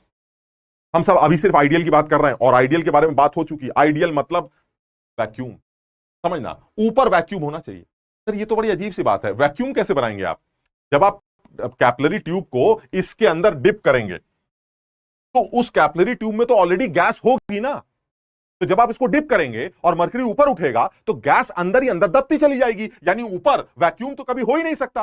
हो सकता है, बनाते वक्त अकल लगाना, आप पहले इस कैपिलरी ट्यूब को मरकरी से भर दीजिए, पूरा भर दीजिए, सर अब तो गैस निकल जाएगी क्योंकि अब तो मरकरी आ गया। हाँ बिल्कुल सही, अब उसको उल्टा खड़ा कर दिए। समझ रहे हो मेरी बात को? अब होगा क्या, मरकरी धीरे से नीचे आके सेटल हो जाएगा और ऊपर क्या मिल जाएगी, वैक्यूम मिल जाएगी। यानी आइडियल बैरोमीटर बनाने का मतलब, या बैरोमीटर को बनाते वक्त इस बात का ध्यान रखा जाता है कि कैपिलरी ट्यूब के अंदर गैस न हो, और उसका सबसे आसान तरीका कि कैपिलरी ट्यूब को ऑलरेडी मरकरी से पूरा फिल करके उसको इस बीकर में उल्टा खड़ा कर दो ताकि गैस निकल जाए और एक बढ़िया आइडियल बैरोमीटर तैयार हो जाए। यहां तक क्लियर है सबको? यहां तक ठीक है? हमने मरकरी ही क्यों लिया, हमने पानी क्यों नहीं लिया? एक सेकंड रुको, या तो ये टॉपिक खत्म हो जाएगा तब आप मुझसे कहिएगा सर आपने ये बात नहीं बताई। एक मिनट रुको, मैं एक एक करके बात कर रहा हूं, ठीक? यहां तक क्लियर है कि मरकरी के लेने से ये फायदा हो रहा है, ठीक? अब दूसरी बात करते हैं। सर मरकरी तो ढूंढने में बड़ा टाइम लग जाएगा, आप सुना है महंगा होता है, मिलता मुश्किल से है, आप मरकरी के चक्कर में बेकार में पड़े। अरे सर रूह अफ़ज़ा भरते, पानी भरते मस्त हो जाता है एकदम। तो एक जवाब इसका यह है कि पानी की लेवल दिखाई नहीं देती। और ऐसे तुम्हारे साथ मजाक कर रहा हूं कि पानी का लेवल कहां तक चढ़ा ये नजर नहीं आता। अरे सर तो उसके अंदर रूह अफ़ज़ा डाल देते, तब तो लाल रंग दिखाई देता। हाँ तब तो दिखता। तो फिर आपने रूह अफ़ज़ा डाल के पानी क्यों नहीं डाला? कितना आसान होता, घर में बैरोमीटर तैयार हो जाता। मरकरी के चक्कर में पड़े आप, समझो। तुम बताओ, चाहे मैं रूह अफ़ज़ा डालूं, चाहे मैं मरकरी लूं, चाहे मैं पानी डालूं, चाहे मैं कोल्ड ड्रिंक डालूं, कुछ कर लीजिए आप, समझो बात को, कुछ कर लीजिए आप, एक चीज तो फिक्स है सर, आप इसको तो नहीं बदल सकते जो फोर्स ऊपर लग रहा है, क्योंकि ये तो सर एटमॉस्फेयर का फोर्स है। इसका इससे क्या लेना देना कि आपने मरकरी में क्या भर रखा है? क्लियर है ये? इसका मतलब ये हुआ सर ये वैल्यू तो फिक्स रहेगी। हाँ बिल्कुल सही बेटा, ये वैल्यू तो फिक्स रहेगी।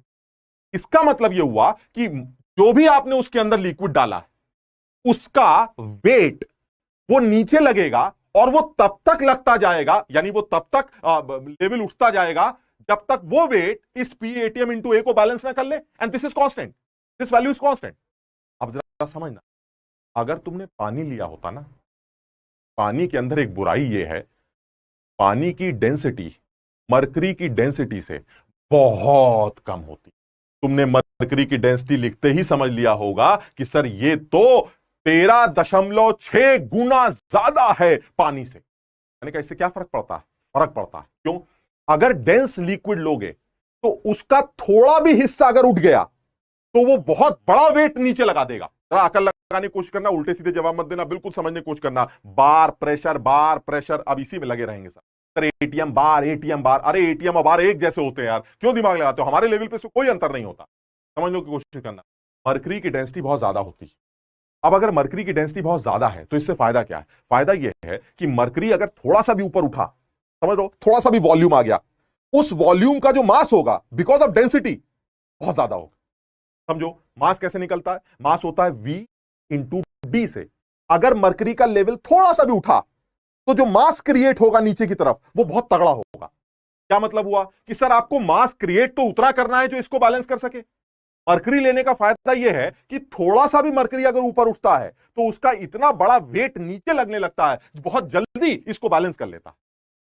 लेकिन सर अगर आपने पानी लिया होता तो पानी की डेंसिटी इतनी कम होती है कि अगर आप पानी को उठाना शुरू करेंगे तो उठता तो जाएगा लेकिन उसका वेट बहुत कम होगा जो नीचे की तरफ लगेगा। इसलिए पी एटीएम और इंटू ए को बैलेंस करने के लिए पानी को बहुत ज्यादा ऊपर उठना, और इतनी लंबी ट्यूब लेकर आप क्या ही नाप पाएंगे। इसलिए मैं कोशिश कर रहा हूं कि एक ऐसा लिक्विड लिया जाए जिसकी डेंसिटी तगड़ी हो, डेंस लिक्विड हो, जिसकी वजह से थोड़ा सा भी उठ जाए तो वो इतना फोर्स नीचे लगा दे जो फटाक से पीएटीएम इंटू ए को बैलेंस कर ले। समझ रहे हो? अगर तुमने पानी लिया होता, अकल लगाना, अगर तुमने पानी लिया होता तो इस कैपिलरी ट्यूब की जो लेंथ है वो तुम्हें बहुत बड़ी लेनी पड़ती। कितनी बड़ी लेनी पड़ती जरा समझना। मरकरी के लेवल को अगर आप 76 तक लाते तो 1 एटीएम प्रेशर आ जाता है, ठीक? अब सोचो यहीं पर पानी लेते तो क्या होता सर? 76 इंटू 13.6 टाइम्स ज्यादा लंबी ट्यूब लेनी पड़ती है आपको। सर क्यों ऐसा क्यों कह रहे हैं? क्योंकि जब तक 76 इंटू 13.6 सेंटीमीटर की पानी नहीं उठेगी तब तक उसका एमजी वो मरकरी के एमजी के बराबर नहीं पहुंचेगा, क्योंकि उसकी डेंसिटी 13.6 टाइम्स कम है, तो उसकी हाइट 13.6 टाइम्स बढ़ानी पड़ेगी to create same weight to balance PATM into A. सब लोग समझने की करो, इतनी चैट कैसे कर सकते हो यार? मुझे समझ में नहीं आता कि जब कोई आदमी भौंक रहा है तो तुम्हारी उंगलियां कैसे चल सकती हैं। मैं आज तक इस बात को समझ नहीं पाता। जब कोई चीज पढ़ाई जाती है तो आप उंगलियां कैसे चला लेते हैं? इसका मतलब यह हुआ कि आप पढ़ने के लिए बैठे ही नहीं। और मेरा विनती है, जो पढ़ने के लिए नहीं बैठा है वो फौरन अपना मोबाइल या लैपटॉप बंद करे और बढ़िया अपना टीवी शीवी देखे। जो बच्चे दो चार भी पढ़ना चाह रहे हैं, क्योंकि मतलब तो उन्हीं से है ना यार, हमारा सपना है, तुम्हारा तो पता नहीं है कि नहीं। जो हमारा सपना है वो वही तो दो चार लोग पूरा करेंगे। तुमसे मुझे मतलब क्या है जो अब जो चैट ही चैट करते रहते हैं। सवाल चल रहा होगा, बातें चैट चल, वो अब डिस्कशन चल रही होगी, सर वो बार, सर वो डीपीपी कब आएगी, सर वो लूट मार मची पड़ी है, सर आपने कुकून देखा कि नहीं देखा। अबे तुम लल्लू हो? जब पढ़ाई हो रही होती है तो उस टाइम पर इधर उधर की बातें हो कैसे सकती, और ये उंगलियां चल कैसे रही होती है, मुझे आज तक समझ में नहीं आया। मैं समझ ही नहीं पाता हूं यार। इसका मतलब ये हुआ कि एक टीचर पढ़ा रहा है और आप जो है चलो आप पढ़ ही नहीं रहे, इसका कोई लॉजिक ही नहीं। जो चीज इतनी इंपॉर्टेंट है, मैं मानता हूं कि तुम में से बहुत सारे बच्चों को पता, अगर पता भी है तो भी किसी और को डिस्टर्ब करना ये समझदारी नहीं लगती। समझ रहे हो बात को? इसलिए कोशिश किया करो कि जब हम डिस्कस कर रहे होते तो समझा करो, क्योंकि जैसे ही मैं समझाना बंद करूंगा तुम्हारा पहला सवाल, सर समझ में नहीं आया, सर मरकरी क्यों ले रखा आप, सर पानी ले लेते तो क्या होता, सर रूह अफ़ज़ा डाल देते तो क्या होता। अबे तो जब मैं समझा रहा था तब तो तुम्हारी उंगलियां चल रही थी, तो तुम्हें समझ में कैसे आएगा? इसलिए सब लोग कोशिश किया करो कि जिस चीज को ये कह के समझाया जाए कि भाई एक मिनट जरा समझ लेना, तो उस टाइम पर जरा समझ लिया करो। नयन कह रहा है कि हम सुन रहे हैं। नयन आप सुन रहे होंगे, लेकिन बहुत सारे बच्चे हैं जो बकवास कर रहे हैं यहां पर, ठीक? तो यानी मैं ये बताना चाह रहा हूं, मैं ये नहीं लिख रहा बोल रहा हूं कि तुम लोग मेरे बारे में कुछ बुरी बात बोल रहे हो। मैं सिर्फ इतनी बात बोल रहा हूं कि आप अननेसेसरी क्यों कर रहे हैं बात। सर मरकरी क्यों, ये क्यों नहीं, वो नहीं लेते, वो ले लेते। एक मिनट रुक जाओ, एक बार समझ लेते हैं। और ये थोड़ा सा टेक्निकल है, इसके ऊपर मैं सवाल बनाऊंगा, तब तुम्हें दिक्कत आएगी, क्योंकि तब तुमने ये समझा नहीं होगा। इसलिए सब लोग एक बार समझने की कोशिश करो। हो क्या रहा है? हो ये रहा है कि सर एक फोर्स जो इस लिक्विड को, चाहे वो लिक्विड पानी हो, चाहे रूह अफ़ज़ा हो, चाहे मरकरी हो, वो फोर्स इसको ऊपर उठाए, ठीक? वो फोर्स फिक्स है सर। उस फोर्स को बैलेंस करता है mg, and that m is directly proportional to density, because m is vd, ठीक? डेंसिटी ज्यादा तो कम वॉल्यूम चाहिए to create same mg, because mg will be same. इस पीएटीएम इंटू ओ को बैलेंस करता है ये mg। mg हमेशा, अगर पीएटीएम ए की वैल्यू 50 है तो mg की वैल्यू भी 50 आएगी। उस 50 को लाने के लिए मेरे पास दो रास्ते हैं, या तो पानी से 50 क्रिएट कर लूं या मरकरी से 50 क्रिएट कर लूं। करना 50 ही है। मरकरी लोगे तो 50 क्रिएट करने में ज्यादा हाइट की जरूरत नहीं पड़ेगी, क्योंकि मरकरी का डी ज्यादा है, इसलिए वॉल्यूम कम चाहिए होगा।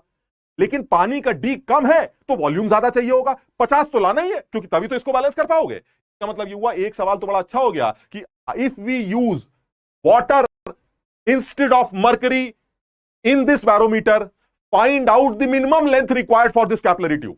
सिंपल सवाल एकदम, हम लिख लेते हैं सवाल को, बढ़िया एक ऑब्जेक्टिव बनाया जा सकता है जिसमें यह सवाल अगर डाल दिया जाए।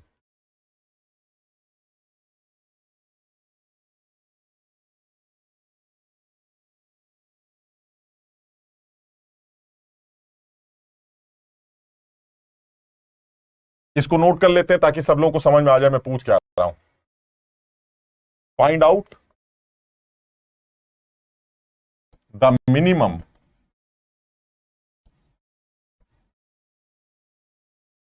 length required at sea level if we use water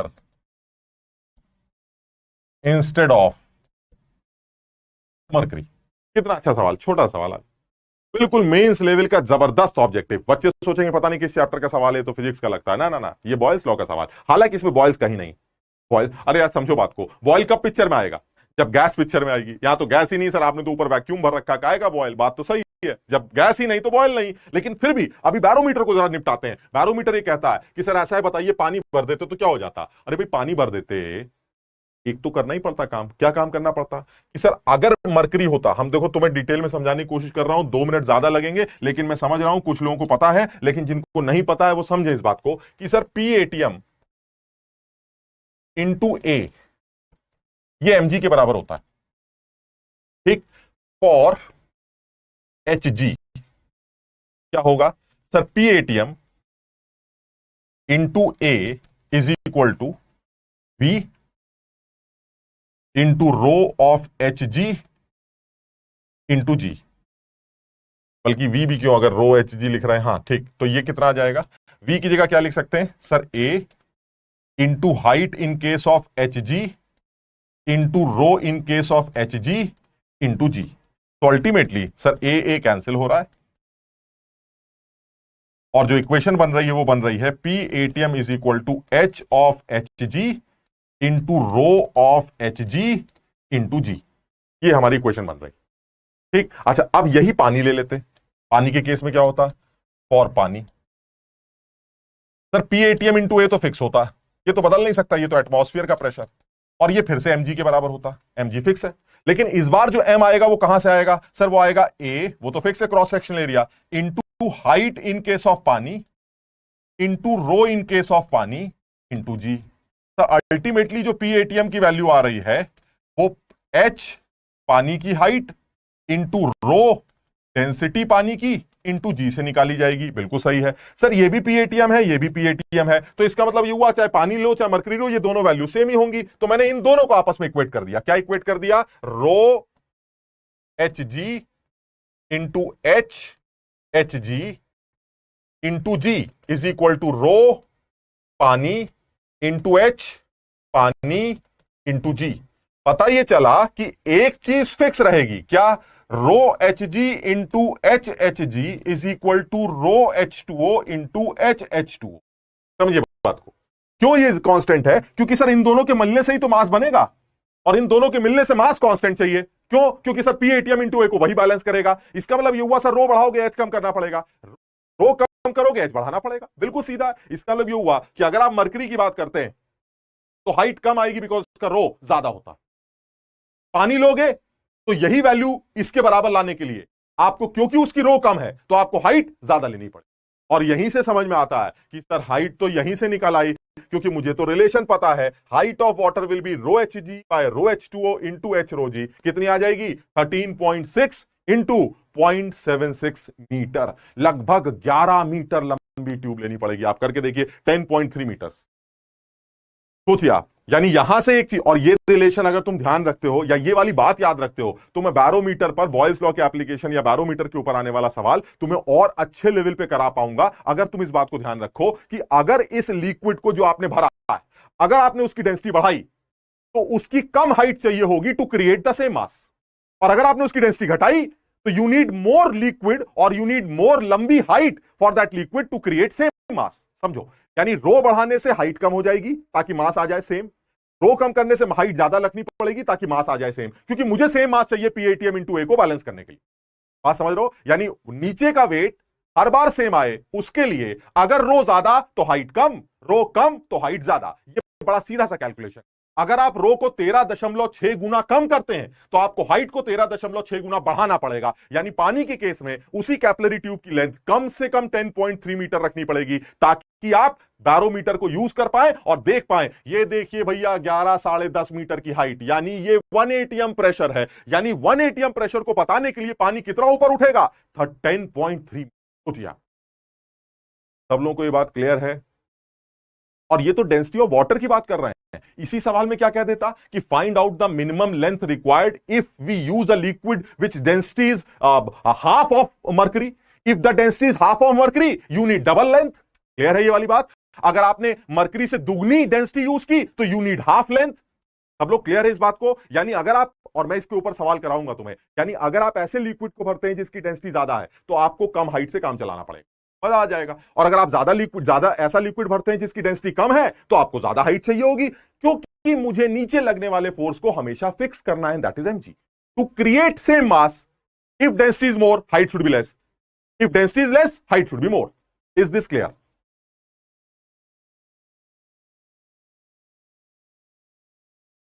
शाबाश।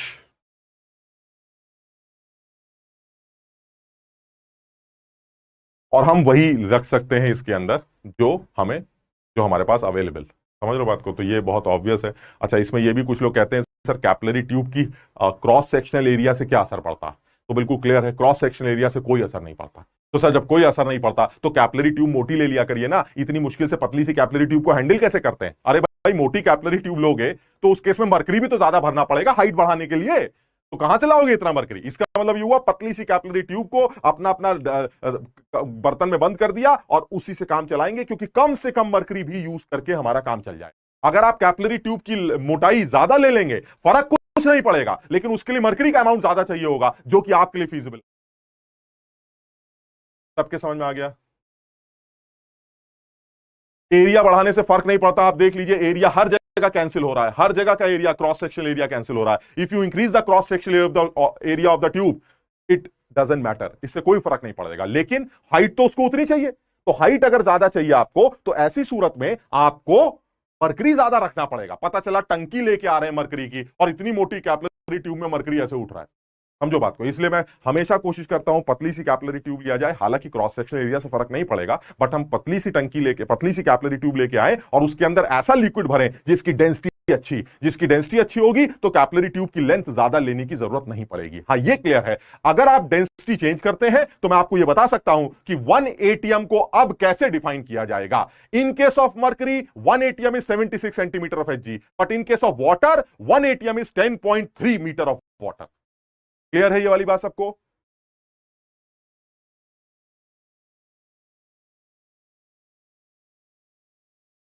अश्विनी कह रहा है आपने मेहनत करना सिखा दिया।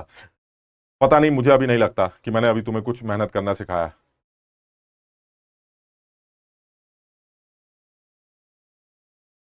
हम कुछ भी यूज कर सकते हैं यार। तुम लोग ऐसे सवाल पूछ रहे हो ऑस्मियम क्यों नहीं यूज कर सकते? अरे भाई कुछ भी यूज कर सकते हैं, मिलना भी तो चाहिए। मैरोमीटर मुझे थोड़ा घर में बनाना है। तुम थ्योरेटिकल सवाल बना लो कि सर इसके अंदर एक ऐसा लिक्विड भरा जिसकी डेंसिटी 200 है, कर लो यूज। लेकिन आप प्रैक्टिकली नहीं कर सकते, क्योंकि मिलना भी तो चाहिए। ऑस्मियम के लिए तो बोला जाता है कि ऑस्मियम टेट्राऑक्साइड या ऑस्मियम का जो ऑक्साइड्स होते हैं वो हाईली टॉक्सिक होते हैं। हम ऑर्गेनिक केमिस्ट्री में अल्कीन्स की हाइड्रोक्सिलेशन के लिए उसको यूज करते हैं, लेकिन बड़ी दिक्कत होती है, कुछ जुगाड़ लगाना पड़ता है। बाद में बात करेंगे, ठीक है? ये काफी लोगों को क्लियर है। जिनको क्लियर है, ये उन्हीं लोगों को क्लियर होगा जो सुन रहे हैं। जो बेकार की बातें सोच रहे हैं उनको क्लियर नहीं होगा। बहरहाल यहां तक करने के बाद मुझे अब तक एक बात समझ में नहीं आई, सर बैरोमीटर कहां है, बॉयल्स लॉ कहां है? अब जरा ध्यान से देखना तुम, अब मैं आ रहा हूं बॉयल्स लॉ पर।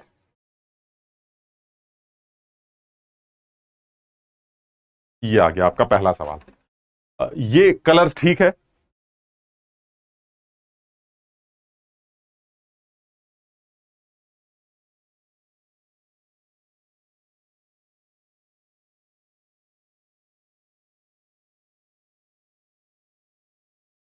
द्रोणा 2 की बातें चल रही। अरे मुझे नहीं पता द्रोणा 2 का, मैं अभी द्रोणा 1 झेल रहा हूं, मैं तुम्हें झेल रहा हूं। द्रोणा 2 का मुझे आइडिया नहीं है। अभी मैं इस जगह कॉन्सेंट्रेट कर रहा हूं, वहां क्या होगा, कैसे करा जाएगा, आप जो भी वीडियो रिकॉर्डिंग है वो देख सकते हैं।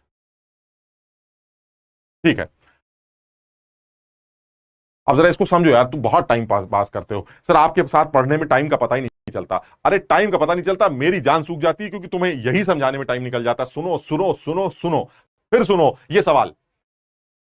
सालों से इंतजार है मुझे इन सवालों का, सालों से उसने नहीं पूछा, लेकिन सिलेबस के सवाल तुम जानते हो, इसमें मैं तो अलग सी बात कर ही नहीं रहा हूं। इसलिए मुझे बहुत उम्मीद हो कि तुम्हारे टाइम या तुम्हारे आगे आने वाले टाइम में इस तरह के सवाल दिखेंगे। ये बड़े छोटे से ऑब्जेक्टिव सवाल क्या पूछ रहा है, सर ये बताइए बैरोमीटर फॉल्टी क्या होता है?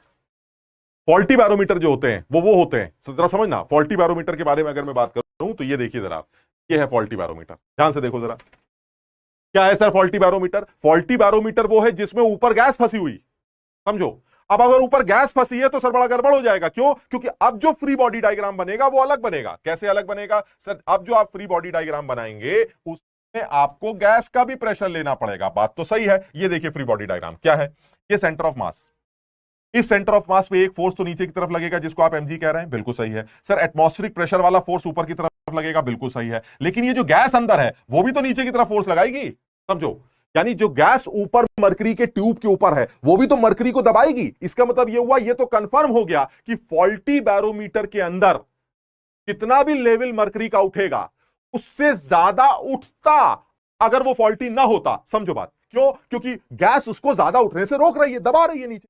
यानी अगर आपने मरकरी के अंदर उस कैपिलरी ट्यूब आपकी गैस ट्रैप हो गई तो आप समझ लीजिएगा खेल खत्म हो गया, क्योंकि अब वो बैरोमीटर फॉल्टी है। और फॉल्टी होते ही वो मुझे पसंद है, क्यों? क्योंकि सर वो बॉयज लॉ अब अप्लाई करवाएगा, क्योंकि गैस आते ही बॉयज लॉ लग सकता है। कहां लगेगा मैं बात करूंगा, समझ लो बात को। ठीक, तो अब फॉल्टी में क्या इक्वेशन बन रही है? बड़ी सीधी सी इक्वेशन है। एक फोर्स नीचे की तरफ लग रहा है सर, वो mg, एक फोर्स गैस की वजह से लग रहा है,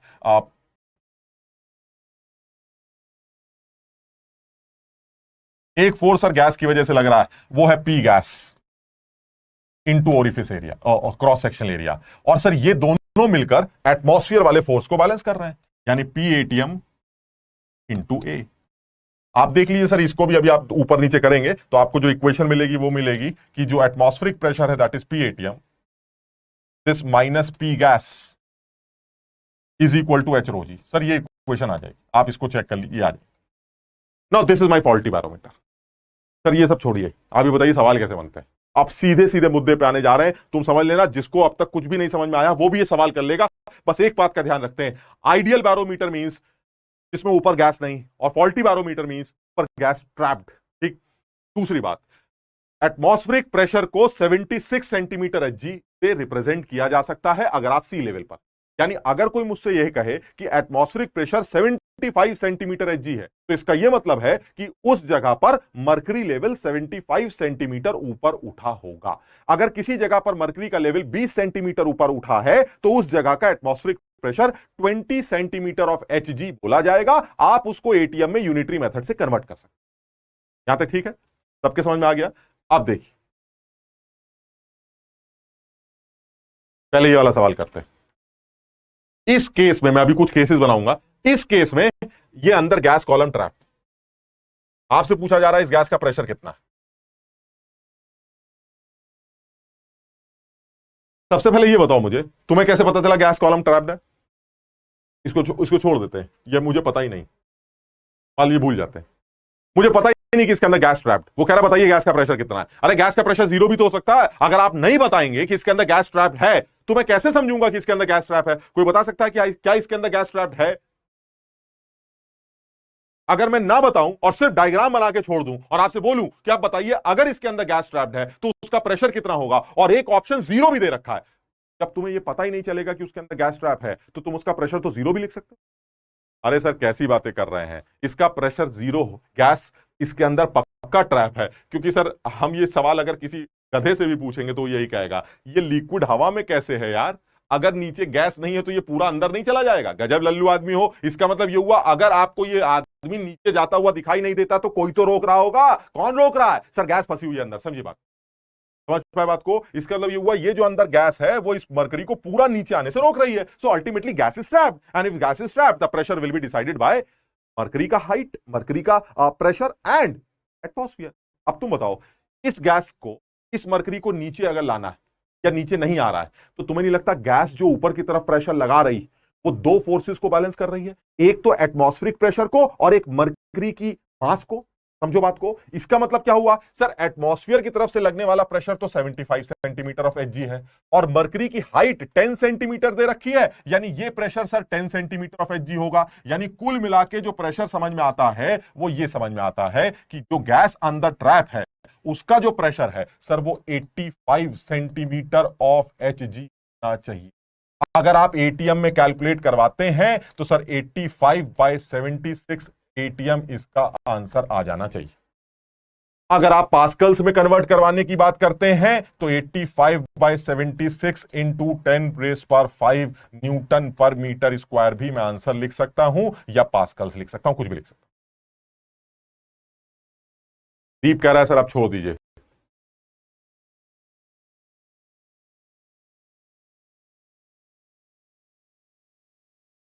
समझ में आया सबको ये? यानी ये कंफर्म है सर इसके अंदर एक गैस ट्रैप्ड है और वो गैस जो प्रेशर लगा रही है जो ऊपर के दोनों फोर्सेस को बैलेंस कर रही है। कौन कौन से सर? एटमॉस्फेयर को भी और मरकरी वाले फोर्स को भी। यानी मरकरी के वेट के फोर्स प्लस एटमॉस्फेयर का फोर्स, वो दोनों जोड़कर आप गैस का प्रेशर डिफाइन कर सकते हैं।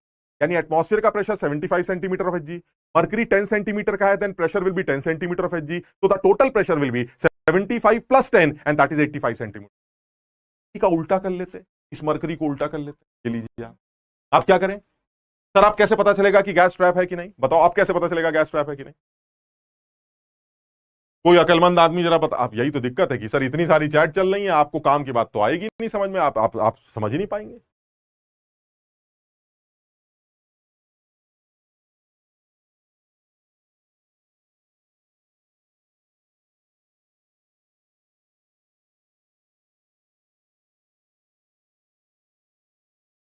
ठीक।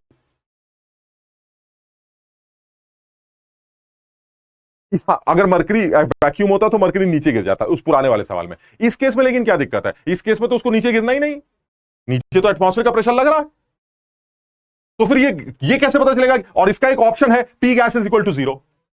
कुछ गधे तो पी गैस जीरो लिख के चले आएंगे, उनको पता ही चलेगा गैस ट्रैप है कि नहीं। क्यों?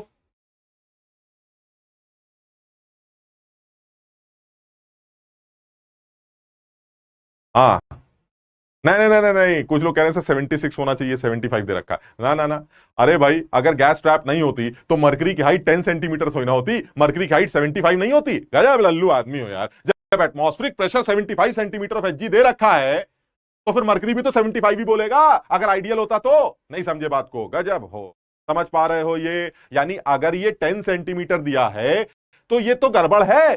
प्रेशर है 75 सेंटीमीटर ऑफ एचजी है, this is 75 centimetre of Hg, यानी atmospheric pressure 75 centimetre of Hg है और मरकरी का लेवल 10 पर है। ये क्या बदतमीजी है सर? काय का बैरोमीटर है ये? अगर ये आइडियल बैरोमीटर होता तो मरकरी की हाइट भी तो 75 होती, तभी तो 75 सेंटीमीटर ऑफ एचजी प्रेशर होता। क्लियर है? सबके समझ में आई ये बात? इसका मतलब ये हुआ सर यहां मामला गड़बड़ है, मरकरी को जितना उठना चाहिए उतना उठ नहीं पा रहा है सर, ये ऊपर गैस दबा रही है, गैस का प्रेशर नीचे लग रहा है सर।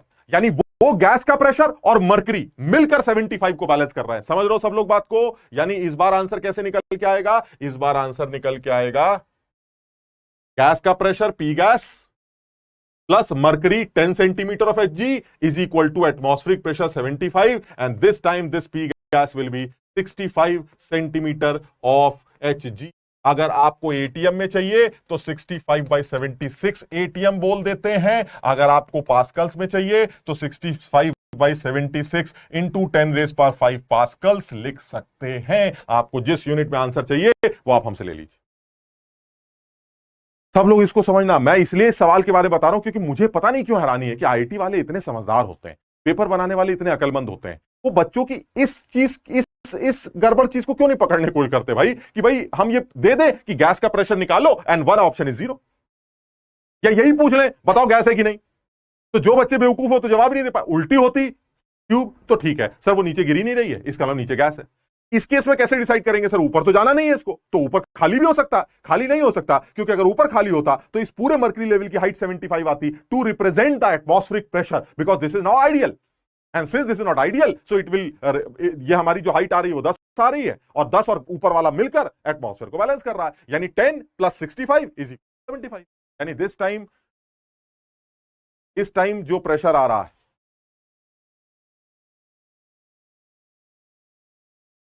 सौम्या कह रही है बहुत जल्दी बोल दिया, समझ में नहीं आया। माइनस ऐसे लगाया कि आपका ये जो हाइट है ये नीचे प्रेशर लगा रहा है, जो गैस है वो भी नीचे दबा रही है, तो इस बार गैस और 10 मिलकर वो एटमॉस्फेयर की तरफ लगने वाले प्रेशर को बैलेंस करेगी। यानी गैस ले लिया आपने P, ये ले लिया आपने 10, और ये दोनों मिलकर इस बार बैलेंस करेंगे 75 को, यानी गैस + 10 इज इक्वल टू 75। पहले उल्टा था, तब क्या बोला था? एटमॉस्फेयर + 10 बराबर गैस, तब गैस 85 आ गई थी। आज उल्टा हो गया तो गैस 65 आ गई। क्लियर है ये? शाबाश। में दूसरा एक और करते हैं। सर बॉयल्स लॉ कहां है? बॉयल्स लॉ कहीं दिखाई नहीं देता, अभी भी कहीं बॉयल्स लॉ नहीं आ रहा है। समझो जरा, मैं तुम्हें 2 मिनट का टाइम दे रहा हूं ये सवाल सॉल्व करने का। तुम इसकी लैंग्वेज जैसा भी तुम्हें समझ में आया समझो, मैं तुम्हें इसकी लैंग्वेज एक बार समझा देता हूं। लैंग्वेज ये है कि मेरे पास एक फॉल्टी बैरोमीटर, वो फॉल्टी बैरोमीटर मुझे रीडिंग दे रहा है 70 सेंटीमीटर, सेंटीमीटर है ना, 70 सेंटीमीटर एचजी, जबकि सही रीडिंग या असली बैरोमीटर ये कहता है कि भाई मेरा सही प्रेशर तो 750 है। यानी जिस टाइम पर मेरा बैरोमीटर 70 सेंटीमीटर या 700 mmHg बोलता है, उस टाइम पर असली बैरोमीटर 750 बोलता है। यानी सही प्रेशर 750 है लेकिन मेरा बैरोमीटर फॉल्टी है, वो 700 बोल रहा है। क्लियर है ये? जिस टाइम पर वो 700 बोल रहा है, उस टाइम पर जो ऊपर गैस फंसी है, ये तो समझ गया फॉल्टी है, यानी गैस तो होगी, तो जो ऊपर गैस फंसी है उसका जो वॉल्यूम है, उसकी जो लेंथ है, उस कॉलम की, गैस कॉलम की जो लेंथ है वो 10 centimetre. This is the gas column length, 10 centimetre. जरा समझने की कोशिश करना, यानी मेरा जो बैरोमीटर है वो कह रहा है 700 या 70 बोल देते, 70 सेंटीमीटर, और जो गैस ऊपर ट्रैप है उसकी लेंथ है 10। असली बैरोमीटर कह रहा है 75। मैंने कहा चलिए कोई बात नहीं, हमारा बैरोमीटर फॉल्टी होगा, छोड़ो। अब मैं अपने बैरोमीटर को लेके कहीं और चला गया। जब मैं वहां गया तो मेरा बैरोमीटर अब ये कह रहा है कि अब जो मरकरी की हाइट आ रही है वो 75 आ रही है। समझना जरा, यानी मेरा फॉल्टी बैरोमीटर अब मरकरी की हाइट 75 बोल रहा है। तो क्या आप ये बता सकते हैं कि वो जो असली बैरोमीटर होता वो इस टाइम पर क्या रीडिंग देता?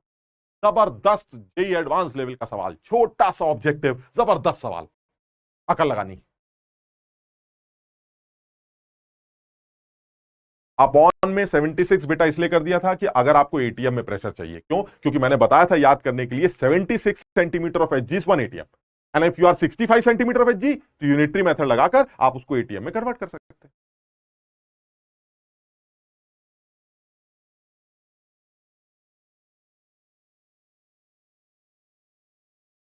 सब लोग इसको समझने की कोशिश करना भाई। यानी मैं जिस जगह खड़ा हूं उस जगह पर मेरा फॉल्टी बैरोमीटर ये कह रहा है कि मेरे कॉलम लेंथ 70 सेंटीमीटर है और मेरे ऊपर जो गैस ट्रैप है उसकी लेंथ 10 सेंटीमीटर।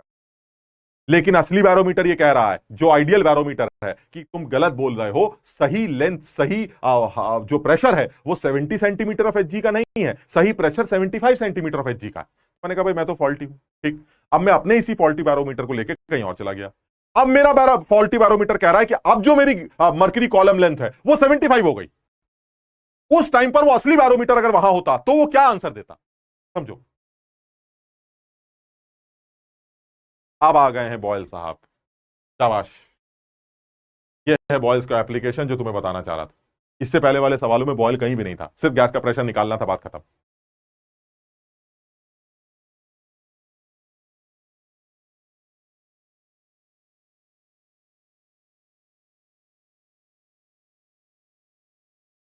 रेयान कह रहे हैं आप अन अकेडमी में चले जाइए यार, पढ़ाई में तुम्हें अच्छा लगेगा, तुम्हें ये जानकर अच्छा लगेगा कि मैं कहीं चला गया। अच्छा,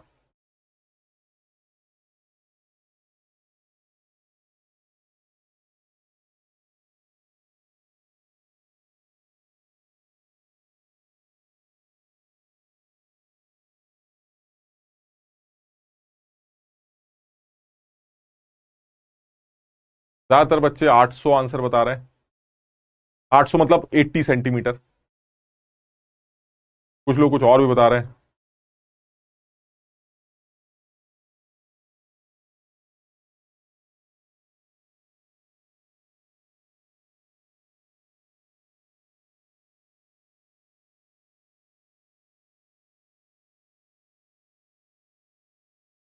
एट्टी पॉइंट थ्री, कुछ लोग यूनिटरी मेथड लगा रहे हैं जिन्होंने आंसर 80.3 दिया है।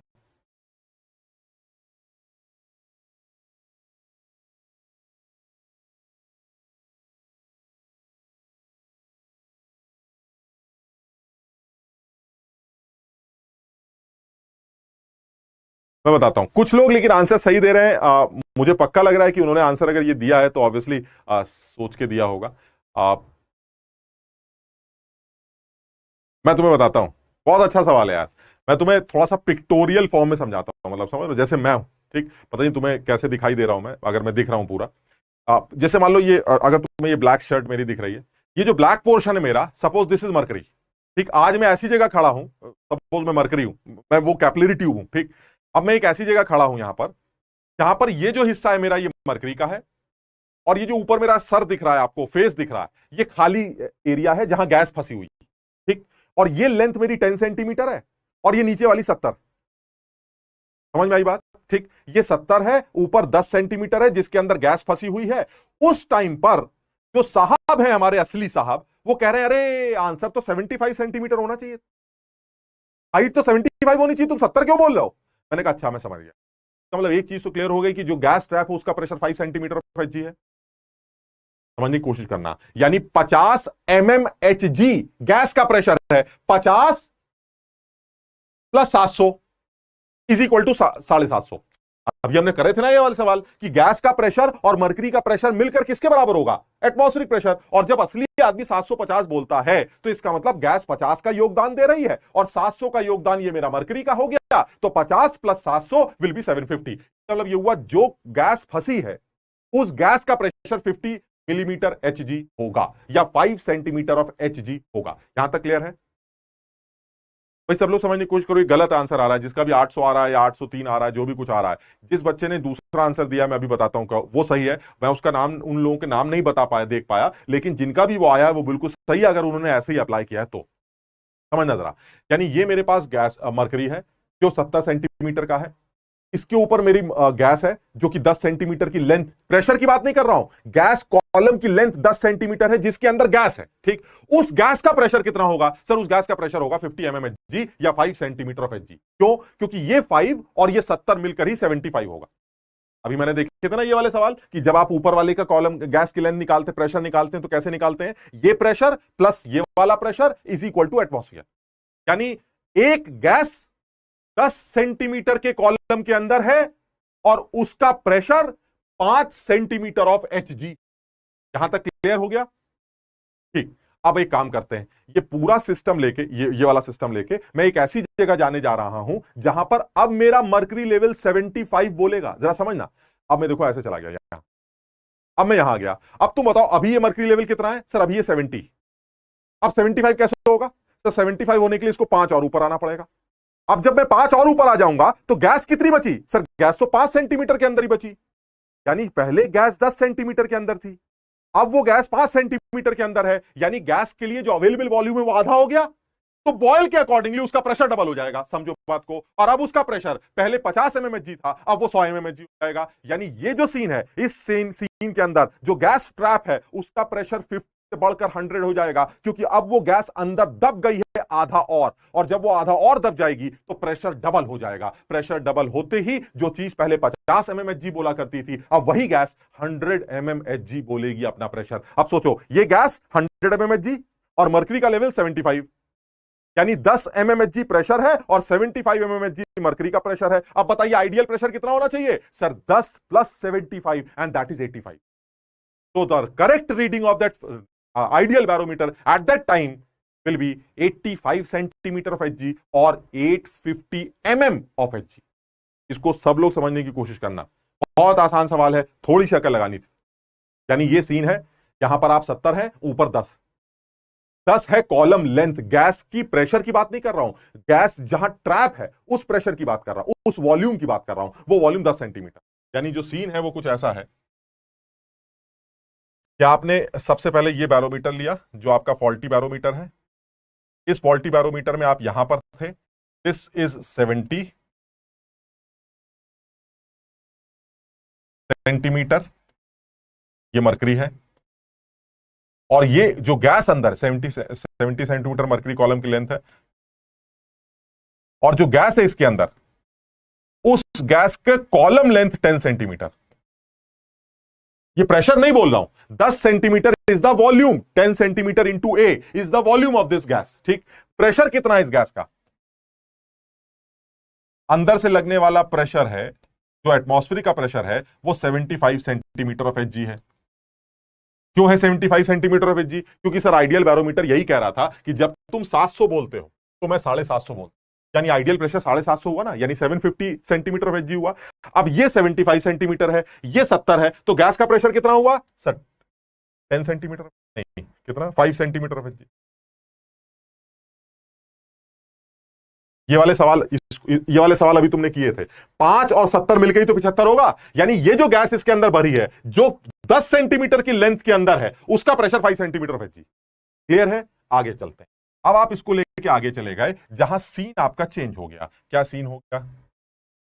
सीन ये हो गया कि अब ये 70 की जगह 75 हो गया। तो अगर ये 70 से उठकर यहां चला गया तो इसका मतलब ये हुआ, अगर ये 75 सेंटीमीटर ऑफ Hg है और अब ये कॉलम लेंथ, यानी ये 5 और ऊपर उठ गया, अगर ये 5 और ऊपर उठ गया तो अब गैस के लिए जगह कितनी बची सर? गैस तो और दब जाएगी। तो अगर ये 5 और ऊपर आ गया तो गैस के लिए सिर्फ 5 जगह बचेगी। यानी अब ये गैस 5 सेंटीमीटर के अंदर, तो फिर इस टाइम गैस का जो प्रेशर होगा, समझना जरा, गैस 10 सेंटीमीटर में थी तो उसका प्रेशर 5 था। अब गैस 5 सेंटीमीटर में है तो प्रेशर 10 हो जाएगा, P1V1 बराबर P2V2, यानी अब गैस का प्रेशर है 10 सेंटीमीटर। और अगर अब गैस का प्रेशर 10 सेंटीमीटर ऑफ Hg है तो ये 10 और ये 75 मिलकर ही एटमॉस्फेयर को डिसाइड करेंगे। Now the atmosphere should be 85 centimetre of Hg and this is my final answer. समझने की कोशिश करना, ये मत कहना कि समझ में नहीं आया, आप समझेंगे तो समझ सकते हैं। And this is Boyle's law. Why? Because P1V1 that is P, तो यहां पर गैस का प्रेशर था P1V1 is equal to P2V2। The initial pressure of the gas was 5 and the volume is 10 into cross sectional area. ये height है और ये cross sectional area A ले लेते हैं, इज इक्वल टू, अब जो नया प्रेशर होगा गैस का वो डबल हो जाएगा। कितना हो जाएगा? P2 मान लेते हैं, P2। अब जो वॉल्यूम होगा, सर ये अगर 5 सेंटीमीटर और ऊपर उठ जाएगा, 70 से 75 चला जाएगा, तो गैस के लिए सिर्फ आधा वॉल्यूम बचेगा। यानी पहले वो 10 सेंटीमीटर में थी, अब 5 और कम हो जाएगा तो 5 में बचेगी, यानी 5 इंटू। आप देखिए P2 की जो वैल्यू आ रही है वो 10 आ रही। इसका मतलब ये हुआ जब गैस 5 में थी, 5 प्रेशर का था, अब वही प्रेशर बढ़कर गैस का कितना हो जाएगा? सर डबल हो जाएगा, क्योंकि गैस का वॉल्यूम आधा हो रहा है। पहले 10 में फंसी थी, अब 5 में फंसी है। जब गैस के वॉल्यूम को आधा कर दोगे तो उसका प्रेशर डबल हो जाएगा। यानी पहले गैस का प्रेशर 5 सेंटीमीटर ऑफ Hg था, अब गैस का प्रेशर 10 सेंटीमीटर ऑफ Hg होगा। और उस टाइम पर मर्क्यूरी लेवल कितना है? 75। तो फिर एटमॉस्फेयर कितना होगा? सर 10 प्लस 75, ये तो वाले सवाल किए थे अभी हमने, 10 प्लस 75 इज इक्वल टू 85।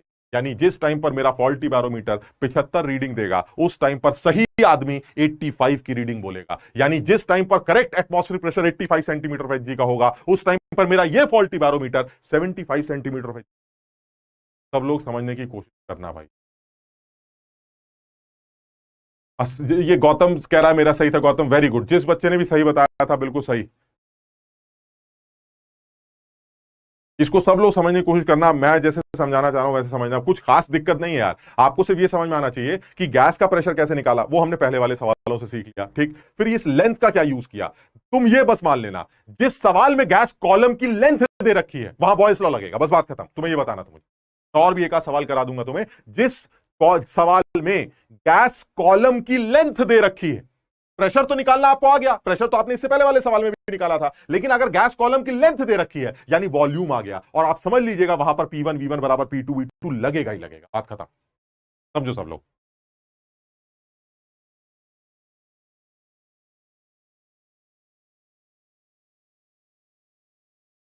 सब लोगों को चमक गया है, जिनको थोड़ा नहीं भी चमका है वो थोड़ा सा जोर लगाएंगे, एक बार पढ़ेंगे देखेंगे। तो आज हम थोड़ा सा तेज करना चाह रहे थे, मैं इस पे एक दो सवाल और कराना चाह रहा था, तो आज रह गए।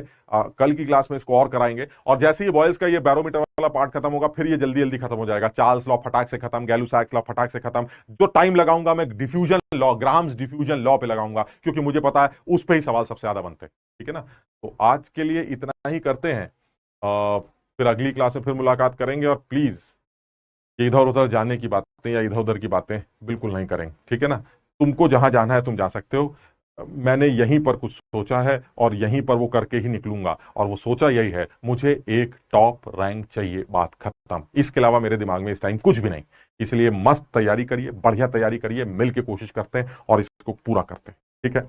तो कल की क्लास में हम थोड़ा सा पढ़ के आना यार। ये चार्ल्स फाल्स की जो बकवासबाजी हम फटाफट निपटाएंगे, इसमें कुछ नहीं होता। तो चार्ल्स लॉ, गैलू-सैक्स लॉ, और जो मेन कॉन्सेंट्रेट करेंगे वो करेंगे हमारा ग्राम्स डिफ्यूजन लॉ, ठीक है। ये चलो बाय बाय, थैंक यू।